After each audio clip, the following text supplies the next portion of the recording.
Hello everybody, ladies and gentlemen, and this is the UK Championship final, and it's two great champions trying to battle it out for the final trophy, and one of them, of course, will make the final step along the way. Both of them are going to be chasing the title number 3 here at York at the Barbican, and because of Judd winning this stage in 2013, and of course doing that last year against Barry Hawkins once again. And well, Mark Selby managed to win UK Championship in both 2012 and 2016. So now let's see which one of the players will make it their third career win here at the UK Championship. The first Triple Crown of the season, and it's the first break-off shot now by Mark Selby to get the match underway. Both players had, pretty much really good campaign, if you're not going to call it incredible, especially if you talk about Judd beating the likes of Ding Junhui and Neil Roberts along the way, alongside the likes of Si Xiaowei and Stephen Maguire in the opening couple of rounds. And, Mark Selby himself had to go through 2 English and 2 Chinese players, beating Zhou Yilong and Li Beifan at the opening 2 rounds by identical scoreline of 6 frames to 2. And in the end, managed to knock out both Barry Hawkins and Sean Murphy with quite comprehensive wins, with 6-2 and 6-3 yesterday at the semi-final, with Judd dropping, 11 frames for now. Mark Selby only dropping 9s as they reach their final of the tournament. Tournament pot success, 92% for Selby, 90% for Chomp, 57% for Judd for the long pot success, 62% for Selby, and average shot time as you would expect. Once again, Selby having the edge there, 26 seconds with 22 for Judd. And when you talk about the highest breaks, once again, just like the pot success, it was 133 for Selby, 117 for Judd. And, having 180 more points as well. But this is going to be Mark Selby to try and get under a good start there for him. And, unless he drops this red in, which was very close to dropping into the left middle, he's going to give a nice little chance away to Judd. And, once again, the draw in the poll not being a likely outcome, 68% goal for Judd, 21% goal for Selby, and only 9% goal for the draw as it stands. And, I think it's very important for Judd to try and get himself to get started nicely. Of course, we have seen the Champion of Champions final earlier this season, and it actually is going to be the second final if you count the non-ranking events for Mark Selby this season after missing out on the final at the English Open to Zhou Yilong. And of course, the last time he managed to reach the final stage was the win over Judd, and it was quite a comprehensive one, 10 frames to 5 at that time. And let's see if he's going to try and repeat history once again there.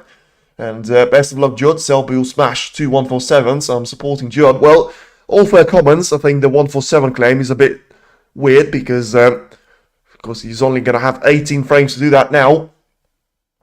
And if Selby was playing someone else in the final, I will listen to this commentary. Fair.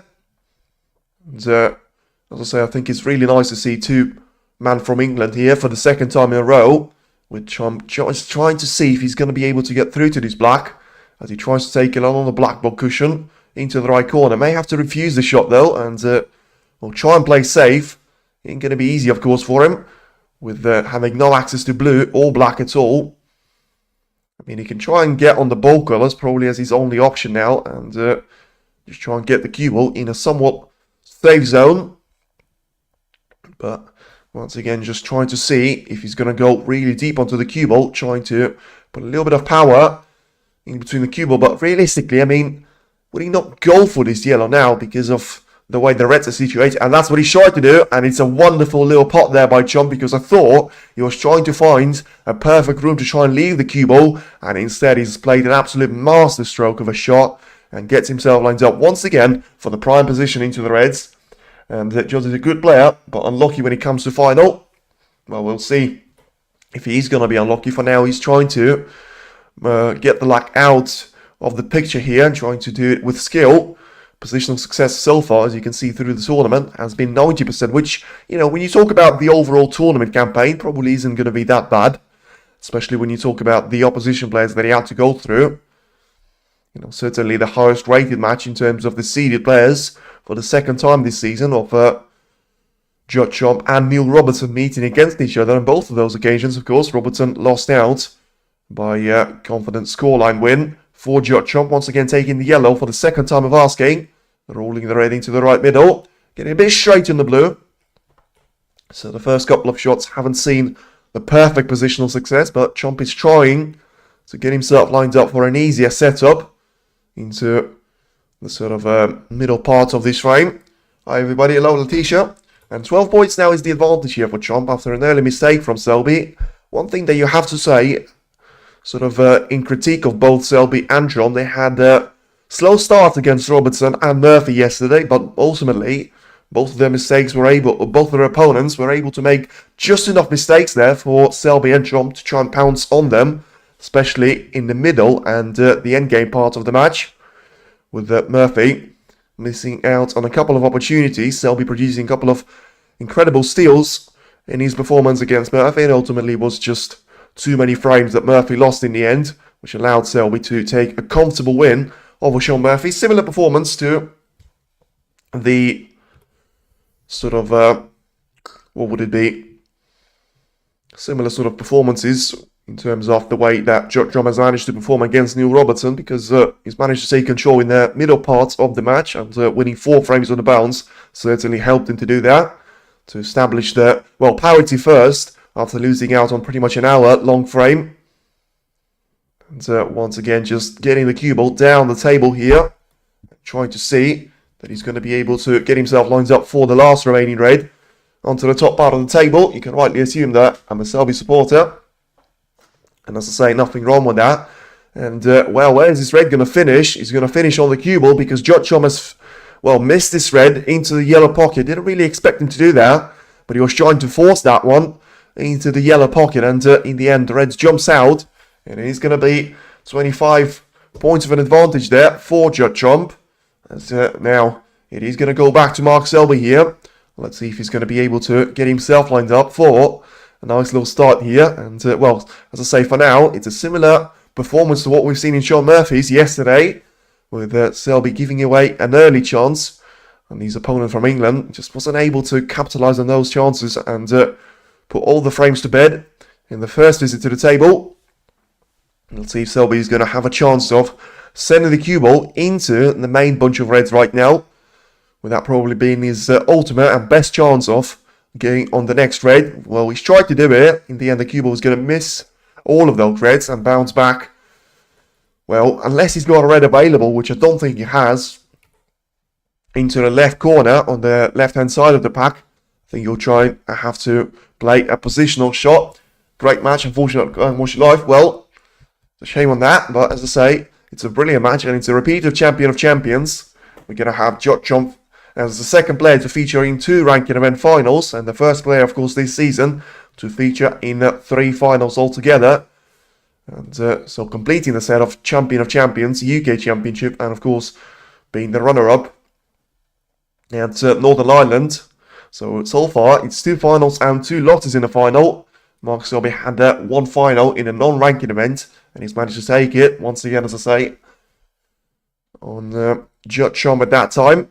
So Trump will be looking to put that curse behind him and be 11th different winner this season. If you talk about non-ranking events, of course, we had Karen Wilson, Zhao Xington, and Mark Selby himself winning those tournaments. And when it comes to ranking events, we have Stephen Maguire, Xiao Guodong, Neil Robertson, Mark Allen, Jack Lisowski, Sean Murphy, Mark Williams, all being the players that have managed to win a tournament this season. But it's a bad little start there for Trump, because 2 safety shots that he's tried to play, and both of them have actually given away a chance to Selby here, with the cue ball barely passing the blue line. I think you could try and go for those reds to be taken into the left corner. Watching you from Pakistan, thank you very much. Let us know where you're watching from if you feel free to. And yeah, just having a look to see if Selby's going to be able to get through to this red into the left corner. Don't think he's going to be able to try and initiate the plans with so much distance in between those 2 reds. But you can try, of course. And in the end, probably chooses a selfie approach and trying to get the cue ball once again towards the yellow pocket. Carrying the red slightly, while getting the cue ball very close to the pocket, but in the end missing the jaws and still controlling just about enough the pace of the cue ball to ensure that it is going to go way beyond the bulk line. And I think he's managed to cover up that dangerous red by the left corner. As you can see, their Triple Crown badges are next to their names, because of course it is the 2 players that have managed to complete the set, alongside the likes of John Higgins, Mark Williams, Neil Robertson, Sean Murphy, and Ronnie O'Sullivan. So we are going to have one of the players that have managed to complete the Triple Crown set previously, and of course have managed to do it, well, at least in 2019 if you talk about Judd Trump. So we managed to do it a bit sooner than that with him completing the set of becoming a world champion, the Masters winner, and the UK champion as well by 2014. Now just having a look to see, after a nice little shot there by Chomp, getting the cue ball straight up onto the ball cushion and diagonally in behind the brown. I think you can try and get this cue ball down the table. Once again there with Selby, trying to have one of those reds to be cannoned into the plant and try and send it into the cushion, but not too close to the pocket. Once again, as you would expect there from Mark, playing the shot really nicely. And, just giving the turn back to his opponent one more time. And, well, for now, still Chomp dominating the poll, 68%. Once again, 26% for Selby. I do find it a bit weird because realised that I haven't actually said what my prediction for this session is, and I'm going to go for a 5-3 win for Selby. I think he's been way too consistent, and as I say, the Champion of Champions match has shown that Selby's not only is he actually really, really good when he comes to safety battles, but sometimes he can also step up the aggressive and the break building play to a good little stat there of his own. Once again, Chomp very close to getting the cue ball in a trouble zone, and Selby quick to go down for the shot, but misses the red, and well, could be a bit of a commentator's curse. Talking about consistency from Selby, I'm very surprised to see Chomp asking Selby to play that shot once again without even looking at the way that Selby has left him with the red here, because I absolutely assure you that Chomp could have potted that red. So clearly, quick thinking there for him, understanding that he won't be able to get on the collar, and just asking Selby to try and repeat this shot. Judd will have his revenge. Well, you may do. And as I say, we didn't have a winner twice this season for a reason. For now, only Sean Murphy, up until this point, was able to reach 2 finals in the ranking events. And of course, the second one, he has managed to lose to Mark Williams in a stunning fashion. And so far, the biggest defeat in the final this season. And we can see the referee just trying to get the cue ball in the perfect zone for Selby to try and execute this shot number 2. Once again there for him.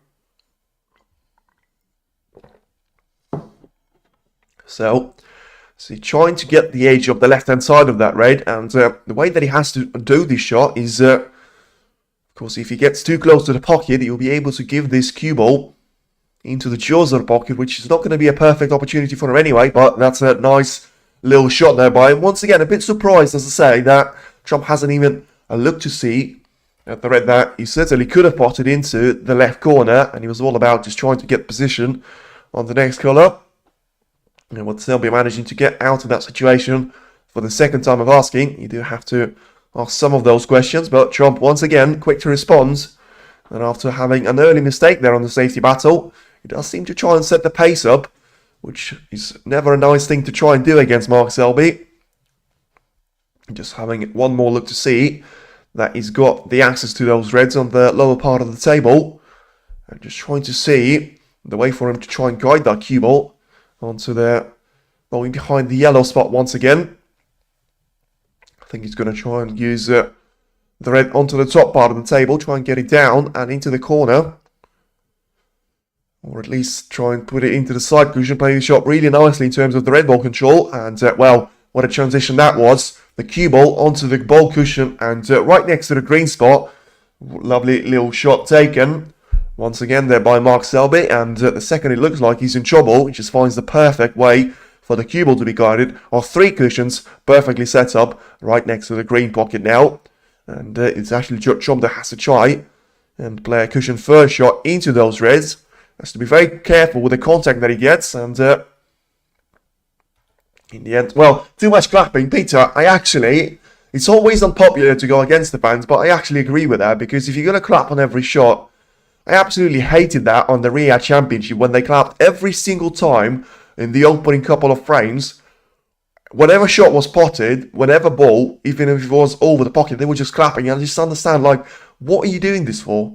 Because you're basically undermining the good shots from the players, because if you're going to clap after every shot, you're just making it look like they're all playing sort of normal snooker and not specifying any great shots out there. And if they're going to clap after this shot by Selby, just getting the cue ball into the red straight away of barely a millimetre contact and just trying to get in a straight line onto the top part of the table.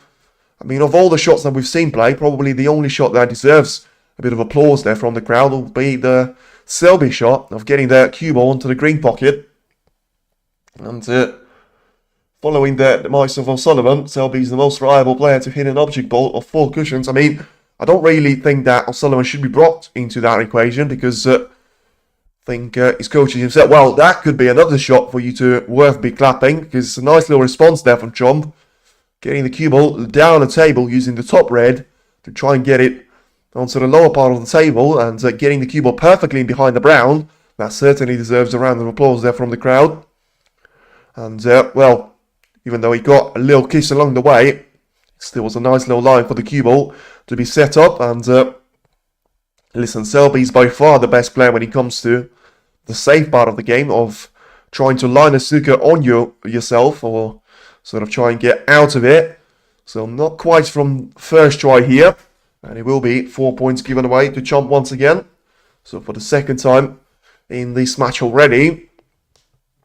I don't think he's going to risk of being under a 3 miss roll condition. Because he can't see any of those reds, let alone the full ball contact.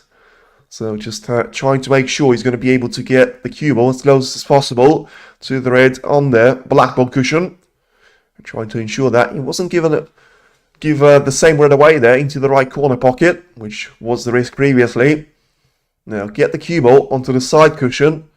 Try and cannon it into the lower part of the table. So once again, 2 cushion escape. And the line seems to be better, but the cue ball pace seems to be slightly lower. And once again, it is 4 points given away here. And Selby should know that he can't win a final on just playing defense. Well, I think it's a bit of a me comment before watching the Champions of Champions because it was a brilliant performance there by Selby because he was able to provide the mix of he was playing really good safeties, but he was also really clinical when it came to the chances for him to try and utilize. And I think he outplayed Trump in that match. I don't think he tried to sort of bring him into his own world. I think on some of the occasions he did, trying to slow the play down. Especially, I think he was in the middle points of the match. But when he saw that Trump was vulnerable, as now he has attempt number 3, much better in terms of a pace. But he's going to miss the red one more time. And now, is he going to be a chance for Judd Trump to be taking this red along the cushion and trying to knock it into the left corner? You're 1 point behind for Judd. It's 41. Yes, I know that. Because I don't really understand where they got that red from. And I'm just going to quickly count the amount of reds. So 3, 6, 9, which makes it 63. Yeah, I am. So I am going to give it to Chomp as he gets 1 more point there. And 4 more points, I should say, from Mark Selby. Not being able to get the 4th time. So once again, the cue ball is going to have to be responded. Of course, it's now 4 foul shots in favour of Judd Chomp and 16 points. So attempt number 4 on this occasion coming up after a brilliant safety shot by Judd Chomp to get the cue ball in behind the brown. And is Selby going to be able to find the gap there for the cue ball? He will.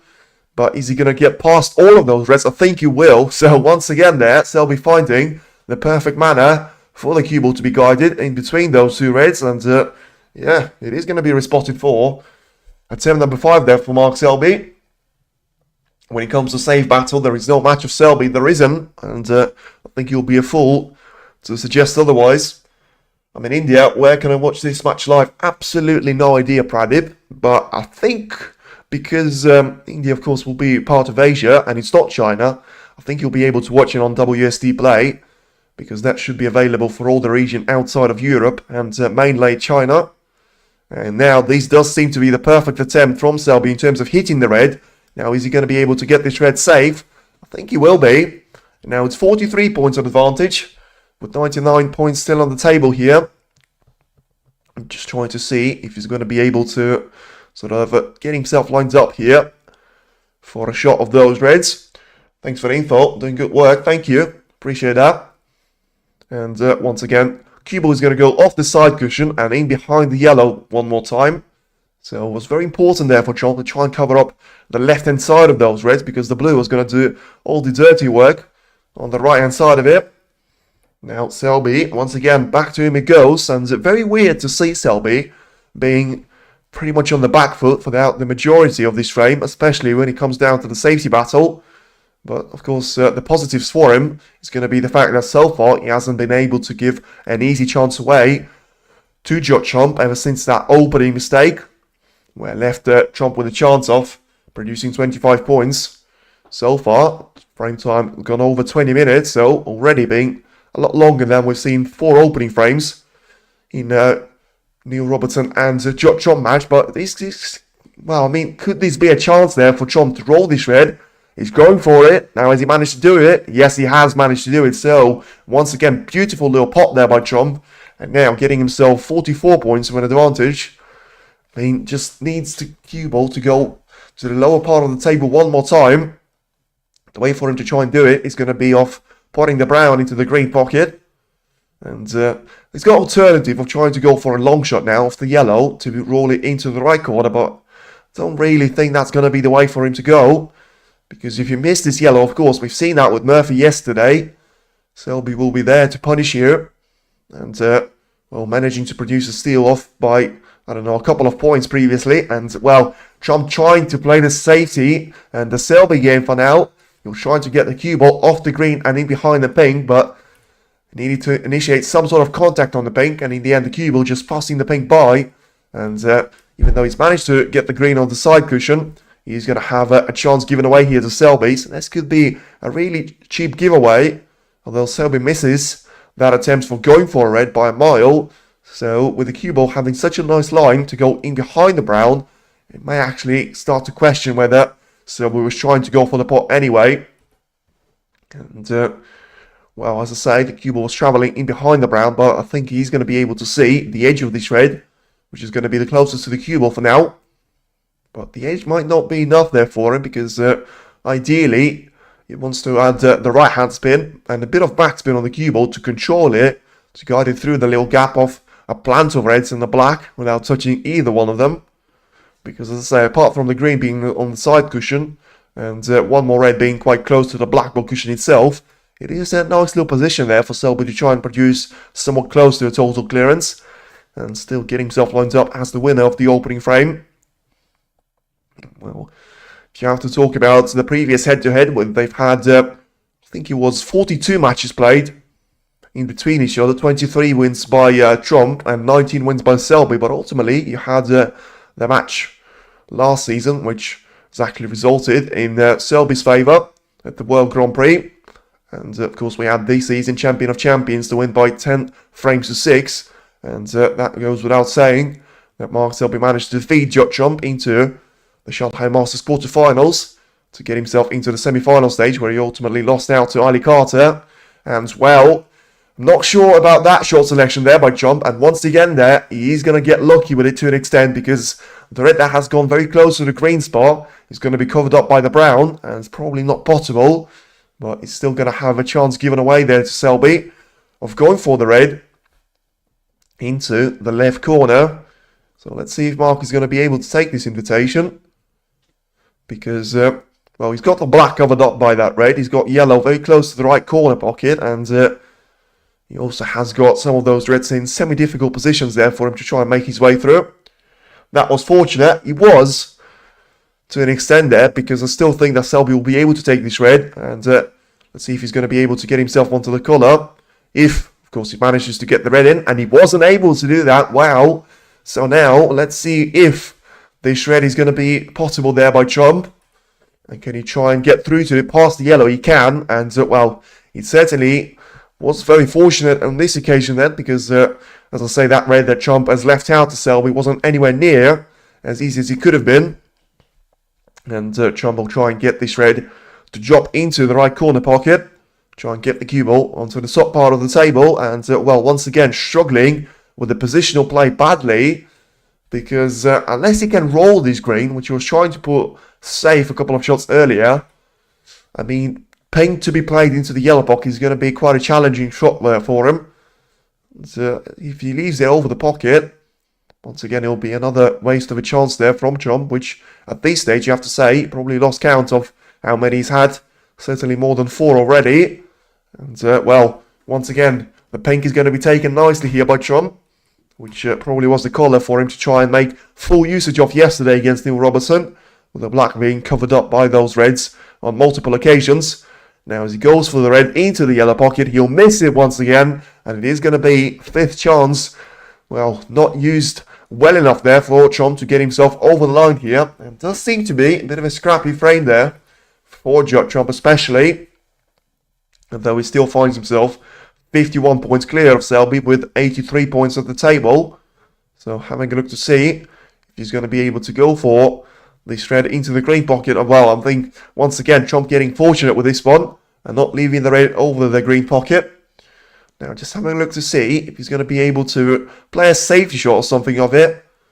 And if that is not to be the case, of course he'll just try and get the cue ball onto the top part of the table. And well, I mean, having a look to see if that's going to be the case. Because if you can try and play the safety shot off this red, he can try and send it down the table, get the cue ball in behind the brown, and still get himself lined up for a decent safety battle. And, well, it's a decent effort there by Selby, but he's overscrewed the cue ball slightly, and he's going to leave that right-hand side of the table, well, visible there by Judd. And Chomp can try and exploit this one. Hello, everyone. Hello, hello. Once again, got more and more people tuning in. Already 300 people watching, so feel free to hit the like on the stream and subscribe to the channel. Because after the UK Championship, we will have, well, a bit of a scoreboard for the Snooker Shootout, but also final tournament of 2025 will be the third Home Nation Series Scottish Open. It's not going to have Judd Chomp featuring in this one, of course, and, well, it's still going to have the likes of Mark Selby, Karen Wilson, Neil Robertson, Mark Williams, trying to battle it out for maybe a new winner of 2025-2026 season. But for now, let's get looking on this red that Chomp will try and send towards the left corner pocket, because probably that's going to be the easiest way for him to try and play a safety shot. Try and send it towards the black, not too close to the pocket though, and try and get himself lined up for one more safety battle that he needs to win for him to finally try and get over the line here. When you watch the stream, so on TNT for me, and I also have the WST as a backup, as I say. And Selby Chomp definitely wins this one. Well, it's a hell of a prediction, but I think you're going to be right on this one, because I don't think this match is going to be a draw. Well, of course, the first session can still be a draw, and we've seen that time and time again this season, where I think the match of Chomp against Lisowski was 4-all. I think McGill against Murphy was 4-all. I think Guy Wilson against Sal Goodon was 4 each going into the second session as well. So once again, it just shows how clever of a shot he was there by Chomp. And Selby has to try and play a cushion first shot himself, putting the red on the side cushion. And well, ideally for Chomp, of course, he wants to try and keep it there for as long as he possibly can. And I've got it locked in. Well, as I say, I hope that you're not talking about the first session, because that way you can still lose. But if it's best of 19, then I guarantee you, you will not lose. That's a gamble of going for either Judd Chomp or Mark Selby to win it. But listen, Judd Chomp is going to be the favourite, but so he was for the Champion of Champions, because he was coming into that tournament being the runner-up in Belfast. He was playing really well at the International Championship until he discovered that there was a player named Wu Yize. And well, I think there'll be a similar approach for the odds for this match, but Selby has proven time and time again that you can never write him out of the picture, and he's always there to produce a brilliant performance. If there's a way I can still lose, you can bet the house on that. Well, listen, the house always wins, unfortunately. And if you know, you know. Now, Mark Selby just trying to get one more cross double to try and get this cue ball onto the top part of the table. Has to be very careful, though, with the way that he's trying to use those reds, because, of course, remember, Chomp will only need, what is he going to be, 2 there for him, as long as he plays those with colours. Selby will need all of those 7 reds, and, well, right now, 6 of them are going to be placed quite problematically there. And in the end, Chomp just trying to use another short selection, just carrying the cue ball into this red, getting that one away from the cushion. And, well, at this stage, Selby's having a look to see if it's worth taking the plant on, because basically what he's looking at, whether he wants to take the cue ball into the red, play it into the black, and have the black to drop in one more red. And, well, not often you see Selby going for shots like that. Now, let's see if it's going to work out. It will. So you would expect Judd Chomp to be kicking himself after leaving such a tempter there for Mark Selby. And, well, the frame just got alive here because it was looking like it was going to be just a matter of time. But with Selby getting the first chance, it is now within his hands to try and get this gap down to at least 20 points at this stage. Probably be the maximum that he can achieve. And hold this time, Judd. Well, as I say, I think I don't really have a horse in the race either. Because never been a massive fan of either Chomp or Selby. And I'll probably go for Chomp for the simple reason of I've seen Selby win the final against Judd previously. And, you know, it's always nice when the world number one gets himself re-established to win the first tournaments in 12 months. And, of course, his last one that he managed to win was the UK Championship 12 months ago. And that'll be quite a story there for him to have and to be the first person to win Triple Crown UK Championships back-to-back with those two coming one right next to each other. Because the previous one was Ronnie O'Sullivan doing that in 2017 and 2018. And ever since then we had an absolute, trade of those wins with Ding Junhui, Mark Allen, Zhao Xington, Neil Robertson, and Ronnie O'Sullivan and Judd Chomp himself being those players that managed to win it. Mark Selby not so much, with his last win coming here in 2016. Once again at the time where Selby was very much on top, winning the World Championship at the same year. And, just having a look to see if he's going to be able to go for those reds to be taken into the right corner. 37 points now is the difference in between the two of them. So Selby can, of course, try and go for the yellow now. Trying to get it away from the top part of the table. Well, he thought about it, but obviously just focusing on getting the maximum amount of points for now. And playing for, a little screw back on the backspin shot on the pink to be taken. So once again, it is going to be the third colour taken after the third red. So 4 more of those are going to be left out on the table. And, the first one, I think it goes by the yellow. And Selby can drop this one into the right corner. Try and maybe get the black out of the picture to make one of those reds available as well. Then there's one more that he can try and roll along the black ball cushion, as I mentioned. Then he's going to go down to that red, getting very close to the side cushion, but also being quite close to the right middle pocket. So maybe that will be available for him to try and exploit. As for now, he drops the red into the right corner. Now 29 points is the difference. It will be 22 when the black disappears, with it being over the pocket. I think it is going to be a bit of a formality. I'm a bit surprised, as I say, that Selby decided to keep the yellow onto the lower part of the table, because I don't actually think it's going to be matter massively there for him in terms of trying to get maximum amount of points at this stage.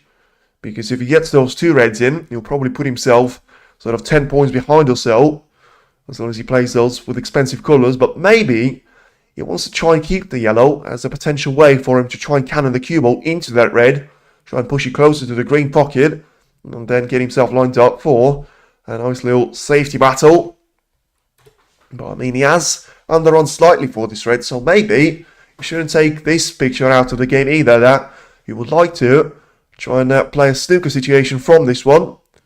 But the way that he's looking to see if he's going to be able to have himself lined up for the pink, I think he will try and take this red on along the cushion. As I say, it's very important for that to be the case.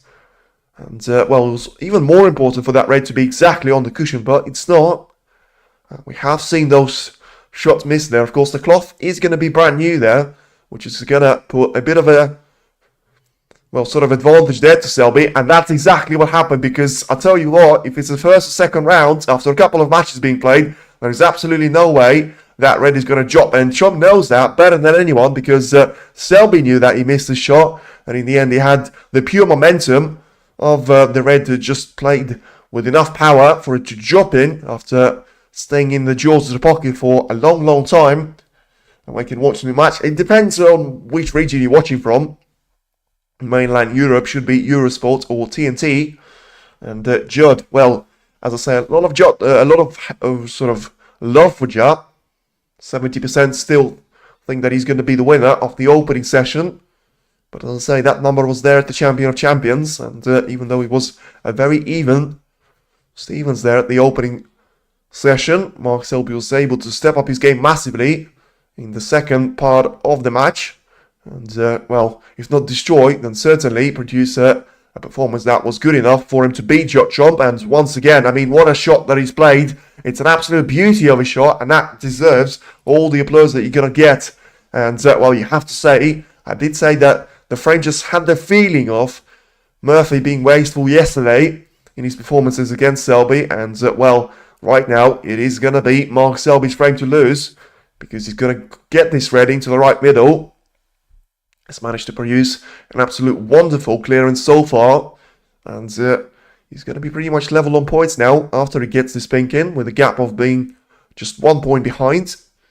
So for him to try and guarantee himself a respot, you'll need yellow, green, brown and blue taken. And then for him, of course, to be the only winner of this opening frame, you'll have the pink to be rolled into either one of the corner pockets. So for now, just get the cue ball onto this yellow, try and get it as close as possible to the middle part of the table for him to try and roll the green into the right middle. Once again, with the brown being quite close to the green pocket, I think that's going to be more of an advantage. And, well, I mean, it didn't actually look like it was a bit of a weird shot for Chom to play, because the way that he's approached that one, clearly happy to leave that blunt available for Selby, and what followed up was an absolute beauty of a clearance. Judd once again there. Well, if it's going to be all the love for Judd, so far Selby was able to withstand that pressure and get himself, it would seem, an opening frame win, especially if he manages to get the brown and blue in, for him to guarantee himself a respot, as I say, being 13 points clear at that stage, with 13 on the table, and just one more colour needed, with the pink, blue and black being all on their spots. This could be one of the most special clearances of the week, given the circumstances, given the kind of opposition player that he's been up against, and the way that he's managed to handle this position now to himself, getting the brown in.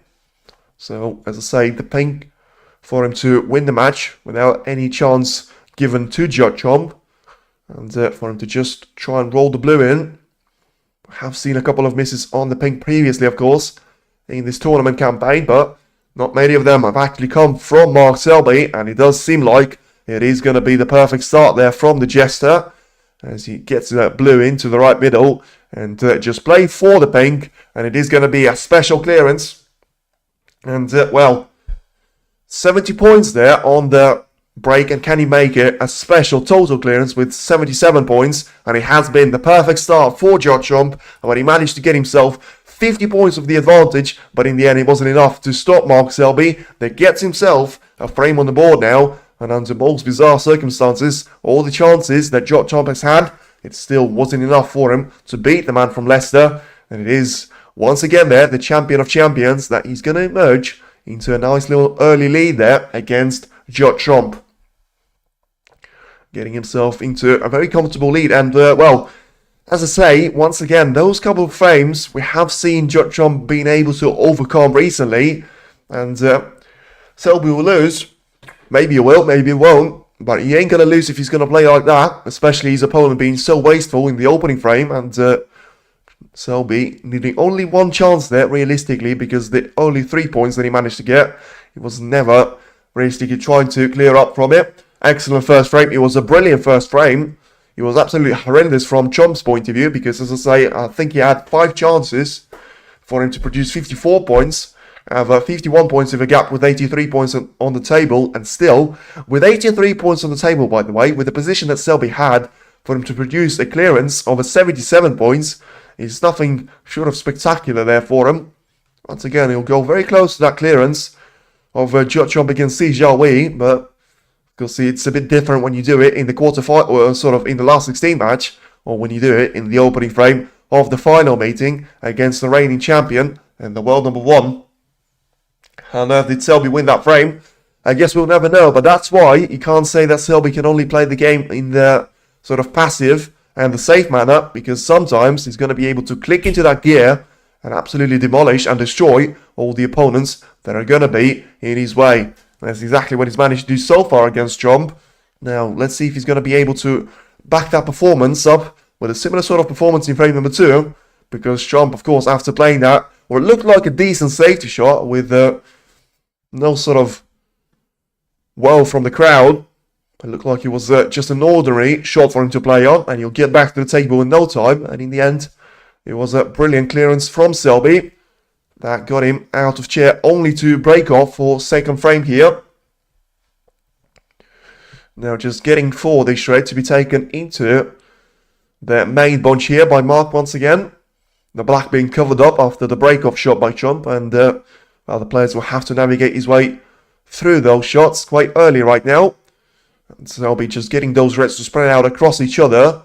Ping probably will be compromised as well, and well, not perfect as I say in terms of the way that he's managed to get the cue ball to go into the yellow, but got a favourable kiss in the end, and he's going to have the green to be in the way of one of those reds that Chomp could have taken diagonally into the left corner. It is now Chomp to try and respond to this one, and hopefully for himself have a break of 80 points, or even, well, maybe even a century break for him to get the second frame on the way. But for now, he gets a chance for him to get started in frame number 2.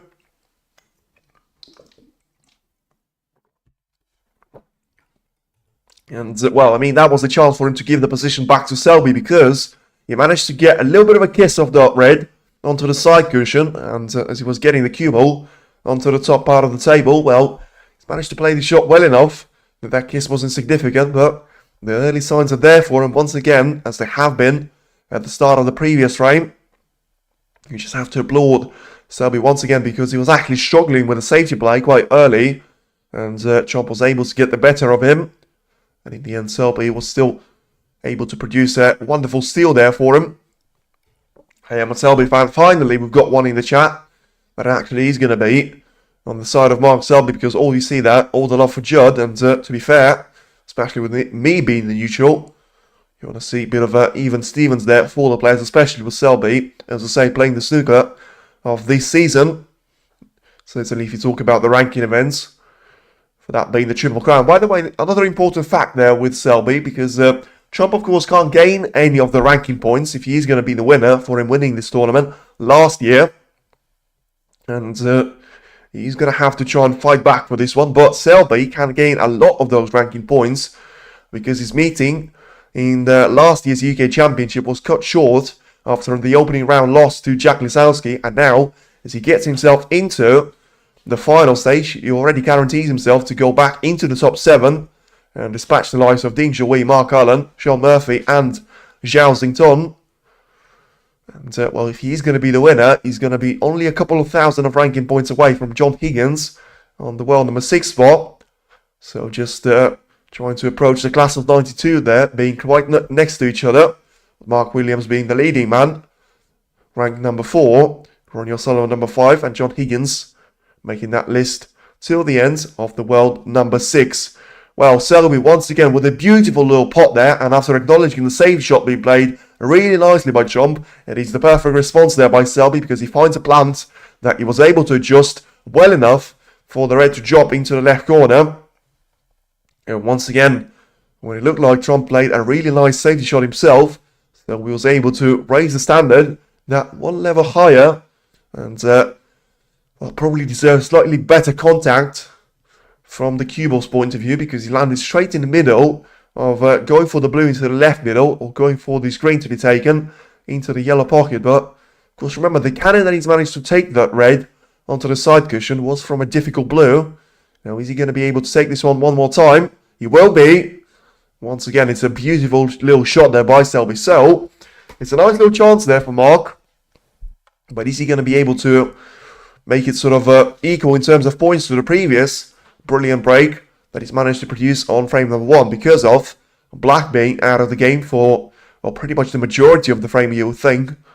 Paint being covered up onto the right corner for now, but potable into left pocket of the middle and the corner pocket as well. And also just, I mean, you can try and build your break off the blue as long as you're going to have the perfect positional play on the cue ball, which, as I say, so far has been one of the strongest points for Selby this tournament campaign. Once again, I mean, what a shot that is to get the cue ball. A bit unlucky to catch the jaw of the middle pocket there in the end, and guide the cue ball slightly away from the blue, but still going to be on the right side of the blue colour to be taken. And you can see beautiful little 3 cushion shot there to get past the lower part of the table and get the blue lined up for the right corner to be taken. Once again, it's 12 points of a gap in Selby's point of view, and so positional success. You can see that Selby has been the best player. Karen Wilson goes as a second player, but it's only because he's only managed to play one of those sort of matches against Elias Lesser and was knocked out in the opening rounds of the UK Championship. And well, you can see the likes of Watchalong and Ding Zhui being in there as well.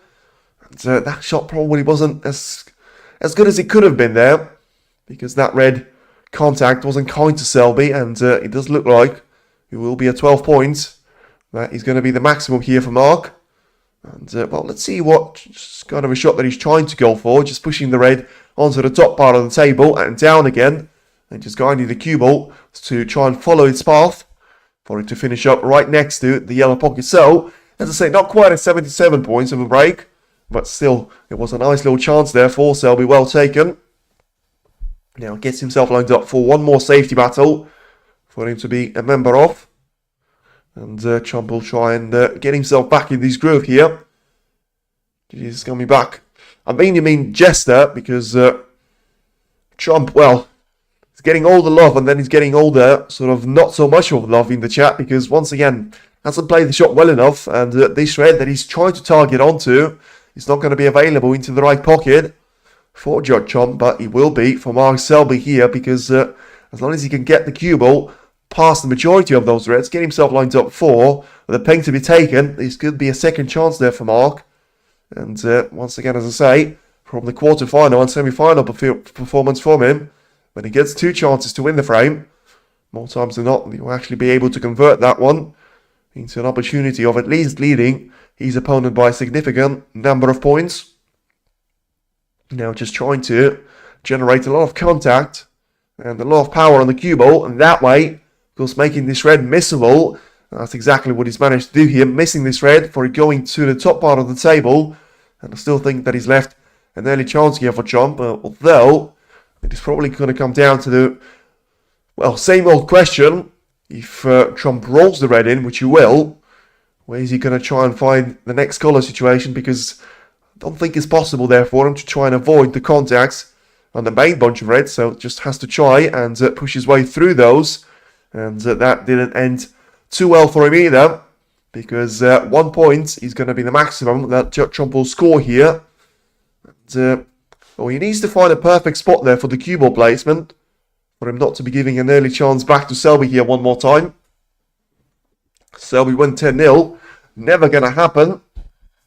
But thank you for the prediction. As I say, don't think Trump is going to be in the top 1,000 list of snooker players for him to lose that match by a scoreline of 10 frames to nil, especially if he manages to play pings like that, because, I mean, once again, it was brilliant by Trump on the previous occasion for him to try and go for it and power his way through.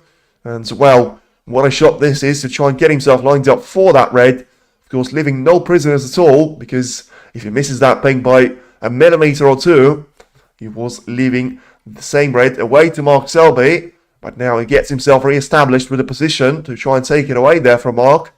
Still trying to lead by 1 point at this stage as he rolls the blue into the left corner. Into the left middle, I mean. He was trying to get the position on the red into the left corner. Now, I think his focus for now is going to try and be building the break sort of alongside the ping.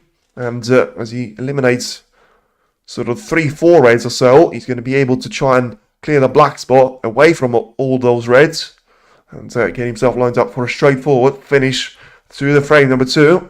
The first one taking way more than half an hour. Let's see if this one is going to be slightly more pacey, with pretty much an hour since the match has started already, and we haven't even got to the second part of the second frame here. And 8 points right now in between the two players. Trump once again trying to get himself lined up for a bit of a difficult shot and try and get out of the way now. One of the reds being next to each other and plays the shot nicely. Doesn't want to be straight on the pink here one more time, because that way you will allow the cue ball to go slightly into the right hand side of the table. And well, I suppose If that's not the case, he can always try and use a side cushion off the left-hand side to try and bounce the cue ball away from it. Get himself lined up for one more red to be taken into the right corner. And 15 points right now. Points difference in between the two of them. Once again, using the right side cushion this time around to get the perfect positional play on the pink. And of course, the thing about Trump is he wants to get himself in that momentum that Selby had in the opening frame. And as I say, him losing that frame number 5 against Neil Robertson, I thought was going to be the beginning of the end of Judd Trump in that semi-final. And he managed to come back even stronger and get himself lined up for a perfect win of 4 frames on the bounce. You can see average shot time for now, 33 seconds for Selby, 24 seconds for Judd Trump, but I think that's not really fair on Selby for the simple reason of the clearance that he's managed to produce. Needed a lot of attention, and the shot needed slightly more attention there from Judd Trump than he's managed to, because he's got a bit of a dilemma now ahead of himself, because he can try and go for the pink and try and go really deep onto the cue ball. Once again, use that side cushion to guide the white closer to the red, or he can try and take the blue into the green pocket. And is he going to be able to do it? Ooh, has he got too close to the pink spot? I think he was trying to get the cue ball into a place of not having to breach over the pink, and in the end, is the referee going to be able to respot the pink? I don't think he'll be. Well, he really is going to be Judd Trump getting away with this one, because 29 points is the advantage. Why is Karen able to stay at the world number 2 on the rankings list? Because I'll tell you after this shot. Ooh, that's why I wanted to hesitate, because this probably was the shot for Judd Trump to be the difference in between him having a great chance of stealing this frame away from Selby or giving this chance away to his opponent. He was trying to push the red into the pocket, which, well, probably everyone thought was unmissable at that stage. But as he misses out on potting that red, he's going to have all of those sent across the table. And now it's a nice little chance presented to Mark Selby one more time. Would have been 29 points behind, making it 28 points as he takes the opening red away. And, similar position to the one that he had in the previous frame in terms of its difficulty of having a couple of easy reds and also having a couple of difficult ones. And, now let's see if Selby is going to be able to make a deja vu of a frame and get himself a 2-0 lead there going into frame number 3. And now, why is Curran able to stay on the number 2 on the rankings? Well, first of all, he's got 500,000 points until the end of this World Championship, because he was the champion of 2024 when he managed to beat Jack Jones in what some of us thought wasn't a great World Championship snooker, but of course Karen Wilson won't give a damn about it. He was able to beat the winner, and he was able to become the world champion of 2024, so that gives him 500,000 of ranking points, which probably will still keep him in top 10 quite comfortably. And then, of course, he had a couple of wins last season. I say a couple of wins. He had some incredible wins last season. Majority of them coming against Judd Trump. He had a win at the Belfast, I think, Northern Ireland Open, which he's still going to give him 100,000 worth of ranking points. And I think he had Tour Championship win over Judd Trump once again in the decider. I think he had German Masters win. So all of that is going to accumulate to a nice little points addition there. And Selby being hesitant to go for the shot now onto the red into the left corner because of someone in the crowd clearly being in the way of him. The referee will have his look on that. But Selby's able to get away from this pressure and still get the red in wonderfully into the left corner. Once again, gets himself re-established on the pink here, taken into the yellow pocket off the brown spot for it to go back to its natural surroundings. And Judd Trump win UK champion. Well, he's managed to do it last season. Is he going to be able to do it 2 seasons of the bounce? As I say, for the first time since Ronnie O'Sullivan managed to do it, and 2018 and 2017. Oh, Selby, I think, losing the cue ball there a touch, getting way too close to the right middle, and nearly dropping the white in as he bounces away from the jaws of the pocket. Now he can try and go for the red to be taken along the side cushion, try and get himself lined up for this red to be taken, and it has to go really deep onto the cue ball for him to get the positional play on either pink or blue. course, he's not able to go for the black. Referee having a good look to see if he's not going to be touching the brown or green. Trump had a look at that as well. And in the end, he's going to be able to get the red in. So leaves himself 7 points behind there. So the pink will leave in just 1 point behind of Judd Trump. Oh, but he's landed absolutely straight on this pink. And, well, he's going to need a little bit of a miracle for him to get on the next red here. Because, I mean, if he can try and force pink into one of those jaws, there's going to be a bit of a risk there anyway for him to miss the colour at all. But also just trying to create that angle manually is going to require a lot of power. It's a decent effort, but has he overplayed it incredibly? I think he has. So he'll have to take that red, not into the left middle, but probably into the right corner this time. For him to try and get it into, well, a nice little positional play here one more time to go level on points as well. Plays the shot nicely in terms of getting the red in. And is he going to be on the pink? Just about will. We'll need a little bit of a stretch one more time. But now, as he's going to be level on points, that 29 points of a difference was wiped out away there after a very costly miss by Judd Trump previously. Now that still needs, well, maybe 6 good shots now with him getting the pink in nicely. Is he going to be set up perfectly for the red? He won't be. So one more time, cue ball travelling a couple of centimetres too much out there. And ideally would have liked this red to be taken into the right middle with the minor angle to try and have this one set up for the black. Still has to play it into the middle, of course, because the shot into the right corner probably being more difficult, and also that way it's impossible for you to get on the black. Now, is he going to be able to get this one in? He will be. And one more time, it is the brilliance of Mark Selby that allows him to stay on this break for a couple of more shots, but still will require a perfect shot nevertheless here off the black. Try and play with minimal power. Try and drop the cue ball as close to that red as possible. Well, he's tried to pot it closer to the pocket and he's played the shot absolutely perfectly one more time. And now 14 points is going to separate the two players here. Well, I mean, Selby can produce 2 brilliant steals here in the opening 2 frames of the UK Championship final now. Certainly does seem to be the man in form, as I say. Before the match has started, probably would have to say that Judd Trump and Neil Robertson were players that have been mostly in form throughout this tournament, but with Robertson no longer being part of this campaign, you have to give the runner spot to Mark Selby. But with the way that he's managed to perform at the opening part of this match, maybe it's not going to be the running spot for him. Maybe he'll be trying to be on the front foot and try and get closer to having that 2-0 of a cushion. Well, he needs the good bounce of the cue ball, and he's not going to get it. So just one more shot needed there for him to get on the yellow nicely. And, of course, set himself up with a frame ball, being the green. He's not quite over the line here, though, because with all the colours apart from the brown and yellow being on the spots, this still could be the perfect comeback for Judd Trump's point of view, if he is to get himself into a position and get all of those 6 colours in. For now, just having a look to see if he's going to be able to get the cue ball down and save one more time. As just having a look to see if he's going to be able to do that, or just has to roll the cue ball towards the yellow with minimal contact and try and have Judd Trump to be set up with the cue ball being played away from the yellow. So try and get this one with a bit of backspin once again, but it is going to be difficult to do there with him with a long rest and trying to stretch for it as well. Just leave the cue ball onto the ball cushion and try and roll it in behind the brown as well. Looking to find that gap for the yellow to go in behind the black. And just a general spine. Decent effort one more time. And it's a fantastic little clearance there of 51 points for Mark Selby. Not quite a total clearance, of course.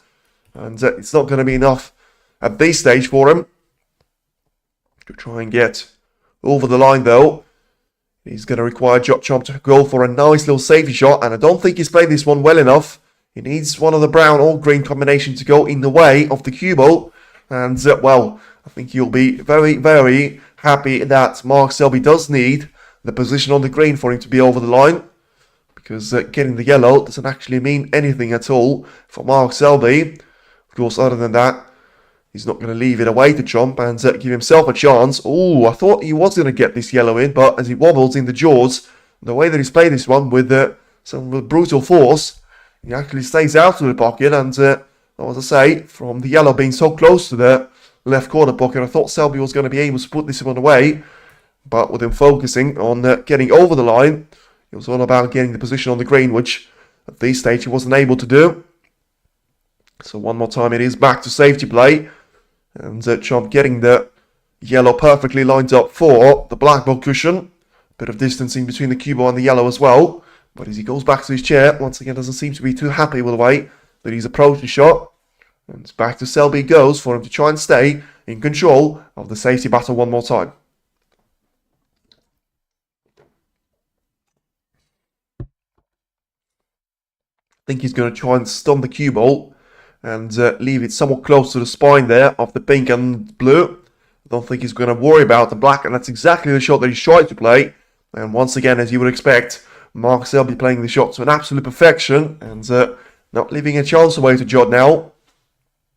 I think he's going to be able to get onto the yellow, of course, from the side cushion. And, well, at this stage, technically he can still afford to miss once there, because he's going to be 26 points behind at that time with 27 on the table. But he can't afford to leave the yellow on, and that's exactly what he's done. So a bit of a double kiss from Judd. He was clearly trying to get the yellow full ball, get it down the table, put a bit of distance in between the cue ball and target ball. And in the end, it backfired badly on Judd Chomp. And see, well, it is probably going to be a perfect chance there for Selby, especially getting the yellow in. Just needs to get the cue ball as close as possible towards the green this time around to make sure he's going to be able to drop both of the cheapest colours in and get himself a 2-0 of a cushion going into frame number 3. Once again, as I say, 350 people watching. Thank you very much for everyone tuning in. Feel free to hit the like on the stream and subscribe to the channel, because Scottish Open will still be there for you until we hit the 2026 part of the season. But it certainly is going to be the brilliant hit for Mark Selby, as he's over the line now, 27 points ahead with 22 on the table before he gets what probably is going to be at 27 points of a total clearance. And Judd Chomp is struggling there for form in the opening 2 frames. Both of them have taken a bit of time for us to get over with, and ultimately was Judd Chomp on the front end for the opening part of it, but Selby was able to produce comeback in every single one of them and get himself lined up for a 1 more frame win. And of course already 20% of being there for him to try and claim this title for the 3rd time of asking, and get that count for the Triple Crowns once again restored there for himself. And lovely little clearance of 27 points to finish off there with Mark Selby, just once again being able to overturn that 32 points of a deficit into 39 his advantage as he rolls onto the end of the frame number 2, and with Judd Chomp being the comfortable favourite going into this match, with him being the world number 1, the reigning champion, and Mark Selby recently dropping out of the top 10 ranking seeds. Well, I think the pace of this match is going to be switching up very quickly, and I don't think Chomp is going to be the favourite no more, because of, as I say, the template of Champion of Champions is going to be there. And well, my prediction of Selby taking this one with 5-3. I didn't actually give you a prediction for the overall match, which probably is going to be unfair now, with 2-0 of an advantage for Selby, so I'm going to stick to 5-3 for now. But I think Selby will win this one, because, as I say, from the way of me watching Champion of Champions, I don't really think there has been a massive improvement from Chomp's point of view, because he's still very slow in the opening part of those matches. And if you give 2 early frame wins away against someone like Mark Selby, I just think it allows Selby to be in charge of the position, to try and dictate their run of play once again. So, you know, you can't say the same about the match against Si Xiaowei, Ding Xiaowei, or Neil Robertson, because all of those players, you know very well they're going to try and take the game to you in the same way that you would, because all of you are attacking players. Stephen Maguire as well. I mean, I can almost imagine Stephen Maguire trying to grind out frames by 40 or 50 minutes. It's never going to happen there, but it can happen with Mark Selby, and we've seen it before. So, well, let's witness. I'm not going to say let's hope we're not going to see it again, but as I say, it has been the perfect start there, just like it was in the Champion of Champions there for Selby. Although, of course, you can say the same about Ding Xiaowei's start against Judd Chomp, and what followed up was 6 frames from the bounce for the world number 1. Well, I think in the end, as I said, I don't really think it's actually going to be fair comparison in between Judd and Selby here, because two very different players. Selby's a lot more consistent, and he's also a very different player with the approach that he's trying to take when he's looking to especially outplay his opponent, especially when he comes down ranking event finals. Just look at the blueprint of Ronnie O'Sullivan being beaten in that 2014 World Championship final. The first match that I've actually seen live, more than a frames of distance, and rooting for Ronnie. I was very surprised to see the way that Selby was able to outplay him in the majority of those departments. Was a lot more clinical, and now of course that has been 11 years ago. Let's see if he's going to be able to go back to the similar sort of form as he goes for the break-off shot to get third frame underway now.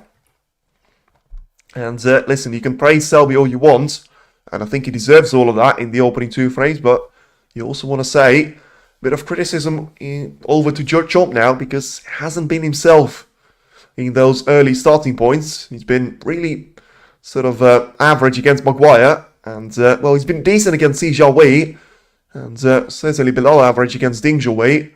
And now, is he going to go for this long red? He will, and he'll actually get this one in, so it's a nice little icebreaker there for Watchalong. And well, getting the cue ball past the blue probably wasn't a brilliant plan there for him, because if he wants to take this green into the left middle, he would have been aiming for a bit of a different angle there. So just tries to roll this one in towards the green, get himself lined up for a safety battle for Selby to try and get underway after playing the snooker escape shot, which probably there isn't going to be anyone on tour better at doing than Mark Selby himself.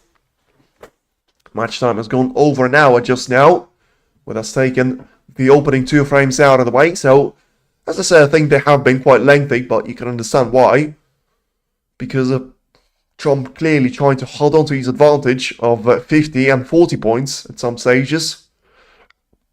Selby being able to overturn both of those and get himself lined up for a nice little cushion to try and hold on to. Of course, he's not going to be behind at the interval as the guarantee, but I mean, a bit of a questionable shot that he's trying to go for, especially if he's left his black into the left corner there, because I mean, even if this red can be taken, and it's still going to be a difficult shot there, with the way that Trump sort of demonstrated the way that he wants to approach this game, I wouldn't be surprised if he goes for it.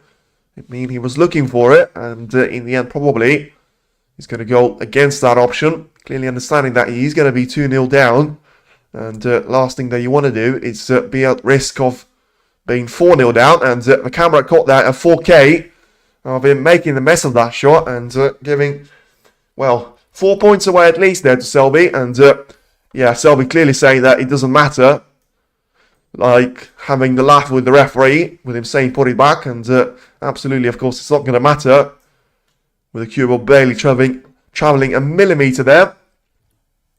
And once again, shot is taken there, and from the second time of asking, he was able to take it into those reds, and Selby, well, was looking for the touching ball, of course, and wasn't this episode just last week? Well, listen, it was, but ultimately, it was the champion of champions, and it was non-ranking event title. This time around, it's the Triple Crown, and the prize money is certainly there. 250,000 of ranking points, and well, basically a match for 150,000, because the runner-up is going to be guaranteed for him to receive 100,000 ranking points for him to actually get to this stage of the match and get to this business end of the tournament, as some of the players like to call it. Trump putting the cue ball perfectly on the baulk line, and not having any of those open reds available there to Selby. Clearly he's going to indicate that we're here to stay there for us to witness slightly more of a safety battle showdown. And once again, it's something that Trump can't really control here, because it's a lot easier for other players to try and slow the game down than for you to speed it up without sacrificing the positional control. And as I say, Trump being 2-0 down, that's why it was so important for Selby to actually get that early cushion, because the only way for Trump to try and speed up the game is going to be for going for the long shots that he's managed to take early in this frame. And at that time, of course, he was trying to hold on to a collar. He wasn't able to do that. And in the end, it was actually him that gave away 4 foul points away to his opponent. So once again getting the cue ball down the table and set up for a couple of those reds to be taken into the right part of the table. And it does look like Trump managed to find a brilliant shot there because, well, as long as he's going to be able to get the cue ball close to the ball cushion, which he has managed to, it is going to be a perfect setup there for him. Because the red that he's tried to play into the right cushion has gone onto the black ball cushion at that time. So leaving a cross double as probably the best chance here for Selby to re-establish the order. Get the cue ball once again to down the table and bounce back onto the top part of it and way beyond the bulk line, way beyond the D, and set up perfectly once again for the straight line, because those kind of shots are going to be valued even more and even better in terms of the grades for them, because of, when you have pretty much no angle at all, you can have always risk of getting the cue ball way too close to the jaws of the pocket. That's exactly what Trump was trying to do, but he was able to navigate his way through. First time of asking and getting the cue ball nowhere near the jaws and still getting it lined up for a straight line for Mark Selby this time. But I think the difference is going to be the fact that Selby can get through to that red, try and take it into the main bunch, and well, incredibly, tournament safety success, not 79% for Mark Selby and 78% for Judd. Well, with Selby being pretty much the master of the safety game, and with him being clearly on top ever since the early parts of the opening frame, it is a bit of a surprise stat there.